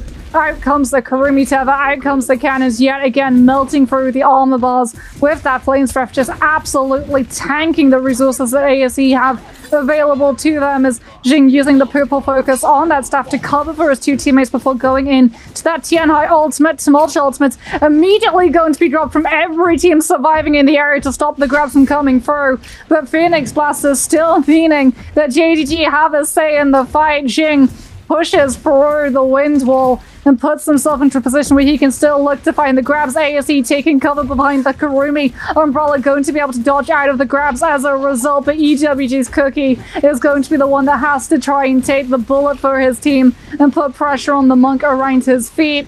No kills comes through, but JDG is still living, still sitting on the Karumi ultimate sustain, as well as that Takeda ultimate. Once the zone collapses, it's all going to be JDG. Sustain CC kill potential. They've got 12 kills and counting. Surely this is the lobby that they take MVP.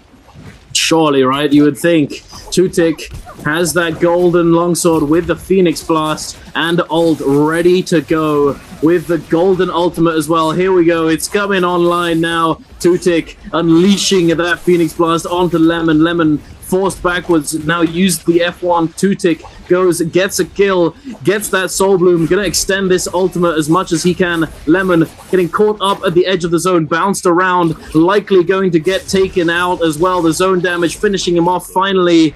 Tutik just sending out the Phoenix Blast willy-nilly. The Dreadful Whale, it is just an unwinnable situation for these players. Corki now the last man standing in the sky, trying to buy time, but it's not going to matter. And there it is, ladies and gentlemen. JDG are going to take home the MVP off the back of a first place finish as well.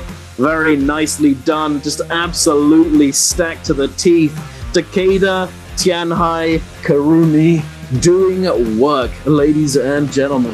Technique used to be a soul jade within the game. However, with the most recent changes to the glyph system, they removed it from the game and added it to a glyph. So this team composition could theoretically work if they were to play for the Soul Bloom pickup and try and use that healing, that siphon effect, after having picked up the Soul Bloom as their sustaining factor in this team composition. However, it's hard to really say, and there's no way of telling, at least for the moment, if they have chosen to go that route. But it could be a reason why they're opting to go for this combo. It could be a reason why it might actually be worthwhile. But we shall see. For the moment, we aren't seeing too much action off the rip. We did get a fight at the very beginning. FPX managed to pick up 3 kills. ASE did manage to pick up 1, but were eliminated. And it looks I as mean, though... Arcadia is always going to be a hot drop. Whether it's Fireflies or not, if Fedora is in play, teams are always going to try and go Arcadia so they can pick up Thunder Coins and go for that Volpoint Essences. Yeah. Imperium is also one of those hot drops, but I mean, Imperium is, you can risk it for the biscuit, right? You can either try and get those kills and get the longsword, or you can just say, well, we don't have to go challenge there, and by not challenging that area, we make it harder for another team to be able to grab a hold of it, so... Exactly, yeah, exactly. The Soul Jade is definitely more of a populated drop, as it doesn't require other teams to be there for you to be able to get it. In fact, it works better if there isn't anybody there. But we are getting into a fight right now. DRG up against EWG. Dongq9 having taken quite a bit of damage, able to recover using that ultimate and take down Zwan. The Tumulk, having used his ultimate, wasn't able to disengage, unfortunately. Immediately got chased down by DRG. Luo Ye now getting engaged on by the Takeda. The staff RMB is doing quite a bit of damage, and as you said, yes, it does look as though it is not going to work out. They don't have the sustain to stay alive in this fight, and I think although the purple glyph setup, which I talked about, could theoretically work and be, you know, like a reason to play this, it requires you to get that Soul Bloom. You know, like it requires you to get that burst down initially. It requires you to run into a team that doesn't have a Kurumi. Like, you want to run into a team that has a Z-Ping, because even then, if like they have that avenue of support, you have the Zai, you have that Fire Tick. As we saw, unfortunately, that with the Kurumi, that tether just being so strong at mitigating any form of damage, even if you have some form of peel and a huge amount of damage that you can output with both the Hardy and also lockdown with the tumultuous setup, if the Kurumi isn't the one getting locked down, you're just not going to be able to make the kill stick. As FPX went over to one of those barges to pick up some of the loot, and then immediately turned now on to Bauda, having been able to buy themselves a Bane's Breath early on as well. This is becoming FPX's early game MO. We saw it early on throughout the day, pick up a Bane's Breath, drop it on a team, managed to drop it on a player area of the map as well, which is very much frequented for the loot pathing that it can take, Meguru River being one of those paths that on Padoria allows you to find so much loot. That being said, Fight has kited away from where the Bane's Breath is active, FPX now having to rely instead on the burst duration of their ultimates, Matari ultimate and Zai ultimate, combining as bad as you comes to play with the Takeda ultimate. The Furin Shelves is doing a very good job of keeping Zhao Hu and Zhao away from his team, and as a result, the full duration of the Zai ultimate has passed, and he's been able to keep everyone up. Unfortunately for him, he's not going to be able to keep everyone standing now. No more Furin Shelves left. FPX is able to, with that sustainability, live the entire duration, managing to live through the follow-up of the Furin Shelves too, since it's so early in the game. You just didn't have a weapon or damage to be able to follow up on the CC he was able to put against FPX, and they're just not able to find the fight win. Indeed, sad to see. I think Takeda made the mistake of holding LMB instead of RMB. If he'd sent out an RMB focus with that last Furin shove, he would have been able to potentially secure a kill, but he went for the LMB. From the LMB focus, although it is extremely strong, it doesn't have all that much range. You know, a single tap dodge will take you out of range of it. And it's unfortunate for him. It's just those split-second decision-making situations that can make all the difference. Zone here in a bit of a sticky situation. Unfortunately, two of the members already taken down. And they do have their reses, so it's not the end of the world. SS1, no kills on the board just yet, but they've got some decent loot. Purple longsword on the Takeda. No upgraded ultimate just yet. Oh, there it is. They got the money. They were doing the quest, and it looks as though they might be trying to buy it from the shop before looking for an engagement. Bauda now recovering only a couple white armors, a single blue armor, not looking too good, but they've got some time before Yang comes up. PRG now getting engaged upon by OUG. SS taking the initiative, immediately jumping in with that F1 on the Takeda, catching the uppercut onto Donkey9, but not too much follow-up as the terrain prevented the full combo from coming through. Kakaishi now opting to use that Tumulk ultimate immediately. OUG SS getting knocked down the terrain, down the hill. The Kurumi ultimate coming out to match. OUG SS using that Takeda ultimate, jumping in with those fist blades, trying to make something happen, immediately getting turned onto, but the F3 damage reduction giving so much value. Donkey9 getting stuck in the wall, but able to protect him and his teammate with the Furin Blast. Kakaishi getting the overhold, the Wisp coming down though, the damage reduction is going to save him from the damage. OUG SS, here it is, no F3 from the Kurumi, no Peel, and OUG going to be able to take down two members of this team. Now it's just a formality. Kakaishi on his own is going to fall to OUG, picking up 3 eliminations. Very nicely done. It feels like meta has sort of moved away from go for the kill immediately to very much pun intended cooldowns and force the Kurumi F3 out before going in for the actual kill. Like, with how long he held on for those Furin shoves, almost just burning through the entire duration before using them, you can see he was just waiting for that opportunity, wanting to force the Kurumi F3, then able to find the follow-up, especially with those fist blades with the charged RMB doing as much damage as it does. It's gonna be Realm of Yang spawning up on either side of Imperium, as well as one up towards the north by Arcadia. GG gonna be trying to occupy one alone themselves as well. JDG potentially scrapping out another team. Is that FPX that they're potentially going to have to try and fight to be able to gain access to? It is, yeah. I believe it is so. As GG going to definitely be looking to try and keep themselves in this portal. Whether or not they're actually going to go through it, however, I'm not sure. They've still got all blue armors. They've got I think they probably will. They're just not looking to go in first. But yeah, they don't want to go in first. All of the teams who are super stacked are going to go in immediately. Bowder and ASE are going to go in. T and Zone also. And GG actually pull against FPX. Not quite sure what FPX's loot structure is looking like, as we're going to be watching Bowder versus ASE. You on this Takeda setting up the scale rushes. Lemon having to utilize that Zai F3 to reposition before he can get uppercutted by those blades. Now has to utilize the F3 again to reposition away from the Tumult ultimate. Not a lot of setup getting here for the Zai as Bowder keep up the pressure. Oh no! Now Lemon able to find a huge fire tick. Golden stage set up through the Tumult ultimate to keep up the pressure onto Bowder, who have to take all of this time looking to stabilize as Yu now loses all of his armor, trying to go into forward position, gets a little bit of sustainability coming through from his Zip.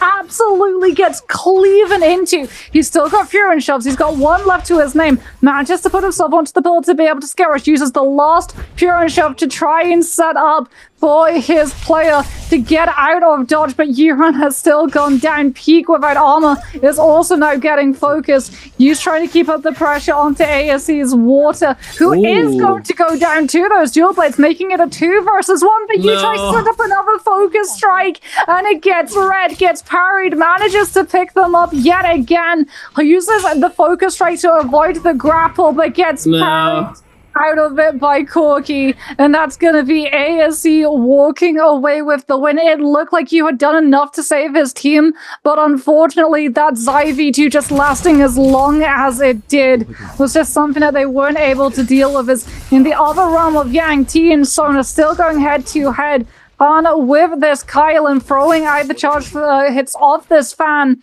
before trying to come in up against the fist blades from Jian, who utilizes the charged LMB and that purple focus to push the Kylan further away. Kurumi Teva also comes into play. Handai puts pressure onto the Kurumi, forcing the Teva to snap. As like you said, it is going to be a timeout, and both of these teams get hit by Yang depletion, and this lobby is going to go from 0 to 100 real fast, because that's going to be 6 players now who have Yang depletion and have to force a fight.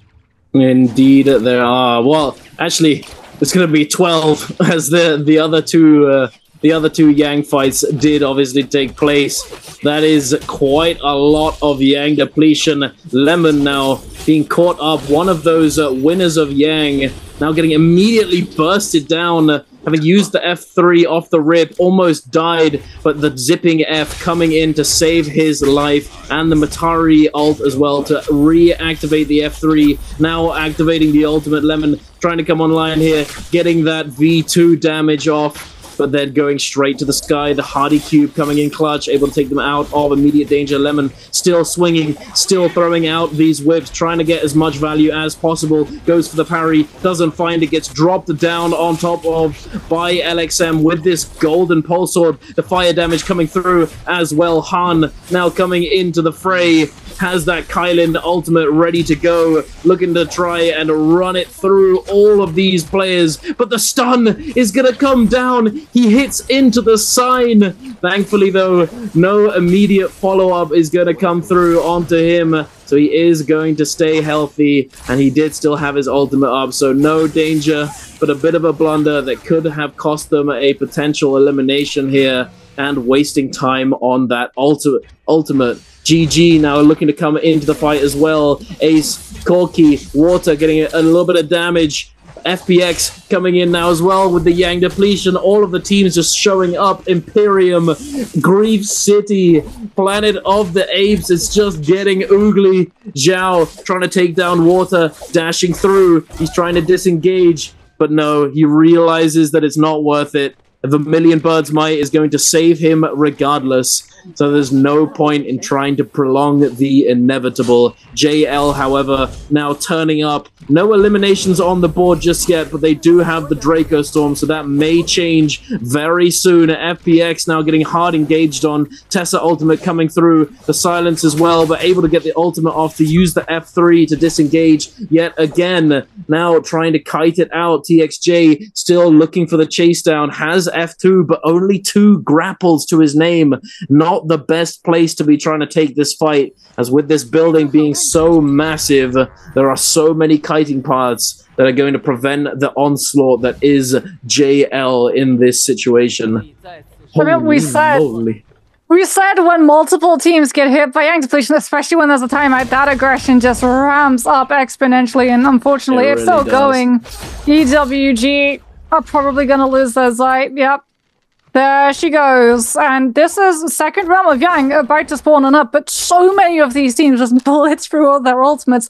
I don't know if we're going to actually see a proper Yang 3 versus 3 fight, or if it's just going to be people sneaking their way in to be able to grab free buffs and free loot scaling. As there are 31 players left alive in this lobby. We're going to start to see that is Spiritwell and the Realm of Yang spawning up incredibly close to each other, which is brilliant news for teams that want to try and third-party grief some of these entrances. As it is going to be TE fighting, I believe that is FPX, yeah, there's Zhao. We've got OUG and JDG, as well as Zone and JL, all going to be vying over one of those entrances over towards Imperium. Still in this area, VVV with the combo breaker on that Tessa. No ultimate to be able to throw out, just getting hit into by the full brunt of the Kylan V2. They wanted to come and grief some of the entrances, but unfortunately for them, sans those ultimates, they're the ones actually getting sent packing, which and Teleport will be able to reposition themselves. No deaths, fortunately for them. Unfortunately for GG, CJS is having to deal with another Viper team having shown up, and that Viper V1 is just not going to allow him to break away from the pack. He is going to go down. TXJ now coming under pressure since he doesn't have the damage reduction. Assassin's Lunge comes out from free. Oh, catching TXJ, putting it onto the ground. 6 feet under does he go. As DRG is going to be able to find a huge parry onto JL's VVV. Pure and Shoves keeping up the pressure, not allowing JL to slip away and reposition. And as we talked about, second realm of Yang spawned up, but we're only just now cutting to that action as it's just FPX and JDG. I believe Zone actually went into one and managed to walk away with one for free, uncontested, as it is going to be JDG with the Matari Xiphon composition. Matari ultimate already invested. Tutik getting a reset of the F3 as a result. Xiao is going to go down. Feels like this might have been a numbers disadvantage. I'm not sure if FPX indeed were able to get all of their players in with how quickly everyone went down, which is rather unfortunate for this team. It could have been if they made a gamble play. Trying to slap him, I think. I think they are just trying to slap. I think FPX might have made either a gamble play of sending 2 people into Realm of Yang in the hopes of getting a Rebirth Charm off of a free Realm of Yang uncontested win, or potentially they did have 3 players when they tried to make a play for the portal, but one of them got left behind because they got griefed. I think what they're trying to do here is so those watching at home, you might be thinking, what are they BMing for? This is just rude. This is not good sportsmanship. But in fact, I think this is actually, there is a reason behind it. This is actually optimal, because the longer they stay in the Realm of Yang, the later on they're going to be able to pick up the buff that they get from winning. If they know that the win is in the bag and they can stall it out for a little bit longer, that means that they're going to have the buff later into the game. However, it does look a bit sus G, obviously, but still, it is actually optimal. Here's the answer to where the third person from FPX went, and Xiao just didn't go in. Here's the answer. Yep. He was alive, he was kicking, and he didn't go in. Whether he got griefed out of not being able to go in and just had to reposition, we will have to find out. As JDG's Tutik is going to be showing off jabbing. The only way that we know he has jabbing is that he used jabbing, since it's one of those weapon soldiers that doesn't change the animation until you see it come through. No tell on the charge up. As it is going to be FPX just trying to have Xiao, who no way does Tutik grapple past him. Lord. He was crouched behind the pillar and Tutik doesn't see the shoulder. He just goes after the player in front of him, which is the Matari, who will be able to find a huge jump parry and actually dash away from the fight. Yoink. As a result. Thank you very much. I'll take that golden stuff, good sir. FPX just really erased. They stopped playing Naraka and they just really erased the attention from the Zai.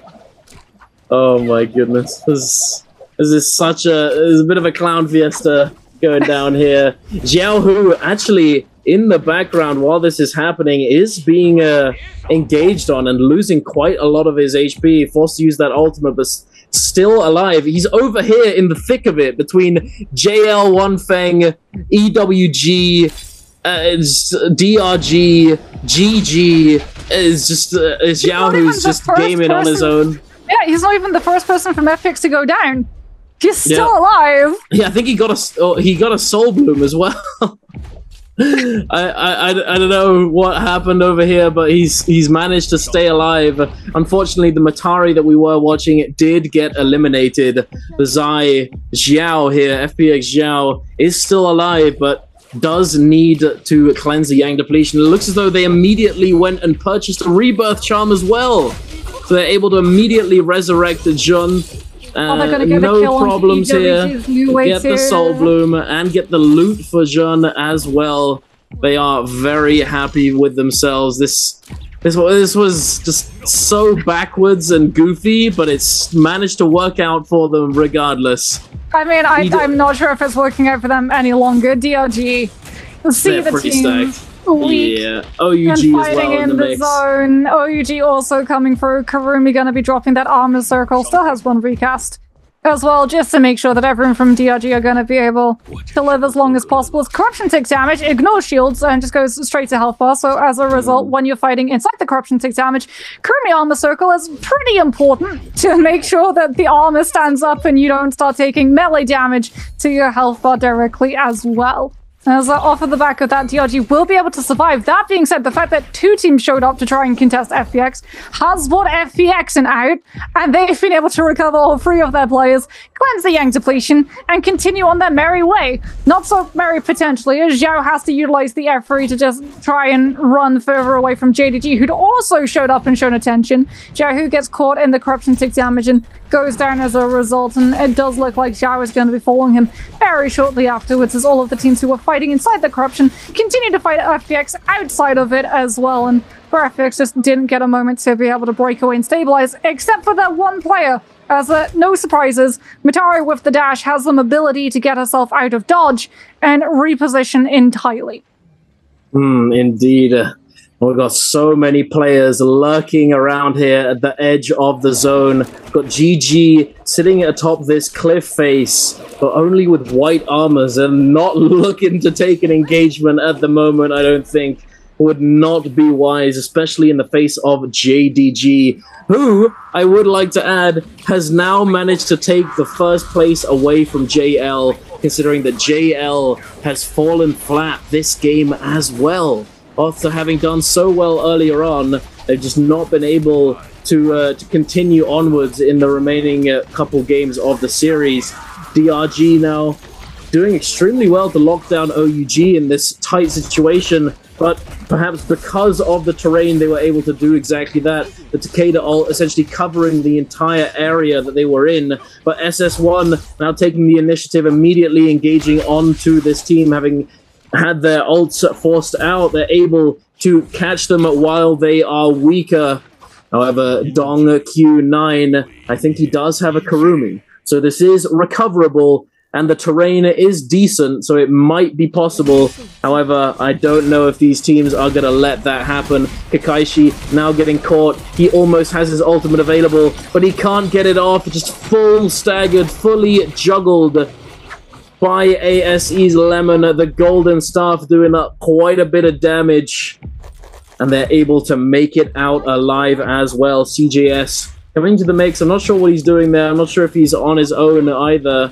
WX98 does manage to get the res onto Kakaishi, but the zone is ticking away. Storm 4 immediately filling that corruption meter, preventing anyone in the zone for longer than a few seconds from being able to heal up anything. However, they can, technically, you can heal your armor with that debuff. However, you cannot heal your health, but considering that it is you're in the storm, healing your health is what you want to do. Don't go into the lava, WX98. The floor is lava, literally. I was ready to just facepalm. I saw the Kurumi teleport. I was like, don't teleport into the lava. Don't, don't do it. Oh, he's trying. He's trying so hard. He's got the fan in the back pocket to set up the skill rushes as quickly as possible. Gets another Kurumi umbrella teleport to reposition, but everywhere he skill rushes to, every single corner he crosses, that's just player after player. Bane's Breath also now going to be haunting him, and he gets hit by one full wallop of AoE. You can see the health bar just shatter immediately as he has no choice but to just cling to the side of this boat in the hopes that no one actually spots him out and he can recover and keep his teammates' hopes alive and carrying through the kills that they've been able to pick up. JDG going to be taking a little bit of time to scout their surroundings before trying to take a fight. Legendary staff on that side, Sutik looking for the drop down, potentially trying to find it against GG, who is going to showcase that they do have Merciless Havoc behind. Also got a Kylan ultimate, I believe, popping off as well to make sure that no one has the confidence to try and keep this fight going as all of these teams get chased dead center through the Bane's Breath. Look at GG. GG on the absolute edge, with danger, really dancing with death, going directly into the middle, having been chased away by JDG, since it was JDG, not just the Zai who was trying to put pressure onto them, but it was also their own Merciless Havoc who was just continuing to apply pressure onto GG, that pressure now being turned up and up against Zone, who are the receiving end of that Merciless Havoc. As a result, Rosemary having to go aerial, but even then, the second he's about to hit the ground, gets hit into it. There's our first showing of Aurora Burst coming on through in the day, and it is going to be off of Rosemary, but unfortunately he gets interrupted by the Merciless Havoc before he can charge it up and use it to keep the Spirit Well uncontested. He will be able, however, to use his ultimate and get that health regeneration. Zone, as a result, going to be able to pick up the Spirit Well, and Rosemary will be able to live another day, but crucially did not have the second cast of that Tian Hai ultimate. That is the sacrifice that Zone had to make. And Rosemary has to instead use the cannon rage generation to be able to rebuild it instead. Every single player pushed inside this building, and that is brilliant news for Zone, who on the outer edges can use that cannon and still keep up the pressure, keep building the rage for that Tian Hai to have that ultimate. As GG and JDG spar with legendary soul gates, merciless havoc coming on through from JDG. CJR's just not able to escape as a result. The second he gets hit into it, it's just the follow-up with the bow shot, and there's nothing that they can do. Oh my Mist lord. Walker as well coming out from those fist blades. And as a result, JDG are just absolutely stacked. You think you can sit and put in blue focus? No, you get grabbed into the tornado and spat out the other side of Zone, sitting on the top side of this building, showcasing the fact that they have Aurora Burst, making themselves as little a target for everyone in the lobby to let that Tian Hai just sit and hold the ultimate for as long as possible. Indeed, he's trying his best to generate as much ult charge as possible. Also, is that 2 Aurora Bursts, or is that just the 1? I think it's just or the perhaps one. they swapped it over to... I'm not sure. I think it might actually... Yeah. Oh. But Rosemary had it before, didn't he? So unless they swapped it, they have 2 Aurora Bursts. Rosemary is the Tian Hai, and you don't want your Tian Hai being the one using... True, as he's going to be in his ultimate. Because he'll be in his ultimate. You want everyone below the Tian Hai using the Aurora Burst, so that whoever tries to go on top of the Tian Hai will not be able to take the hit against the Tian Hai when he's in his ultimate looking for the grabs. Absolutely. It's Arcest. Arcest has the Aurora Burst. Okay. Well, that is... I was gonna say, 2 Aurora Bursts on one team is kind of crazy. But regardless, this end zone is also kind of crazy. YZZ just instantly getting obliterated. I think that was just a drop down from Zone being able to immediately obliterate this player. But the grab coming through. Rosemary has come online, and Lemon does get grabbed up. But unfortunately, no re-grab as the terrain, the roof, is actually preventing it from coming through. Rosemary trying his best to weave these grabs through the windows. He manages to find one, but no slam. The ultimate times out the moment that it comes through, and he's not able to capitalize, unfortunately. But they are still in a really good spot. They have the ultimate high ground, able to continuously throw cannon shots down below onto the teams on the other side of the zone. Funnily enough, their name is Zone. ASC Corky sitting on top. DRG WX98 trying to stay as inconspicuous as possible. GG just on the lip right below where SS1 is, and then below them JDG sitting inside the building looking very healthy with their triple gold armor. TE Leo, the last man standing on that team, goes to the skies with the Hardy ultimate, is going to be able to stay alive for a little bit longer. GG's 330 taken down extremely low now. Zipping ultimate is in play, but is it going to be enough to keep him alive? I'm not sure if he is going to survive for very much longer. Zen 1 trying to make something happen with the Cicada ultimate and the fist blades. Arcest with the Aurora Burst dropping down now. They're going to get a big combo as soon as this closes in. Rosemary sitting in the middle, building up that ult charge. He's gonna have ult online in just a moment. What is happening right now? The Zai, everything coming through the Aurora Burst. It just exploded into a cloud of soul blooms. And I think that was SS1 coming away with the dub there, ladies and gentlemen. Or was it? Was it JDG? No, it was JDG! Oh, they SS1 got the dub. They got the first place, but JDG come away with the MVP.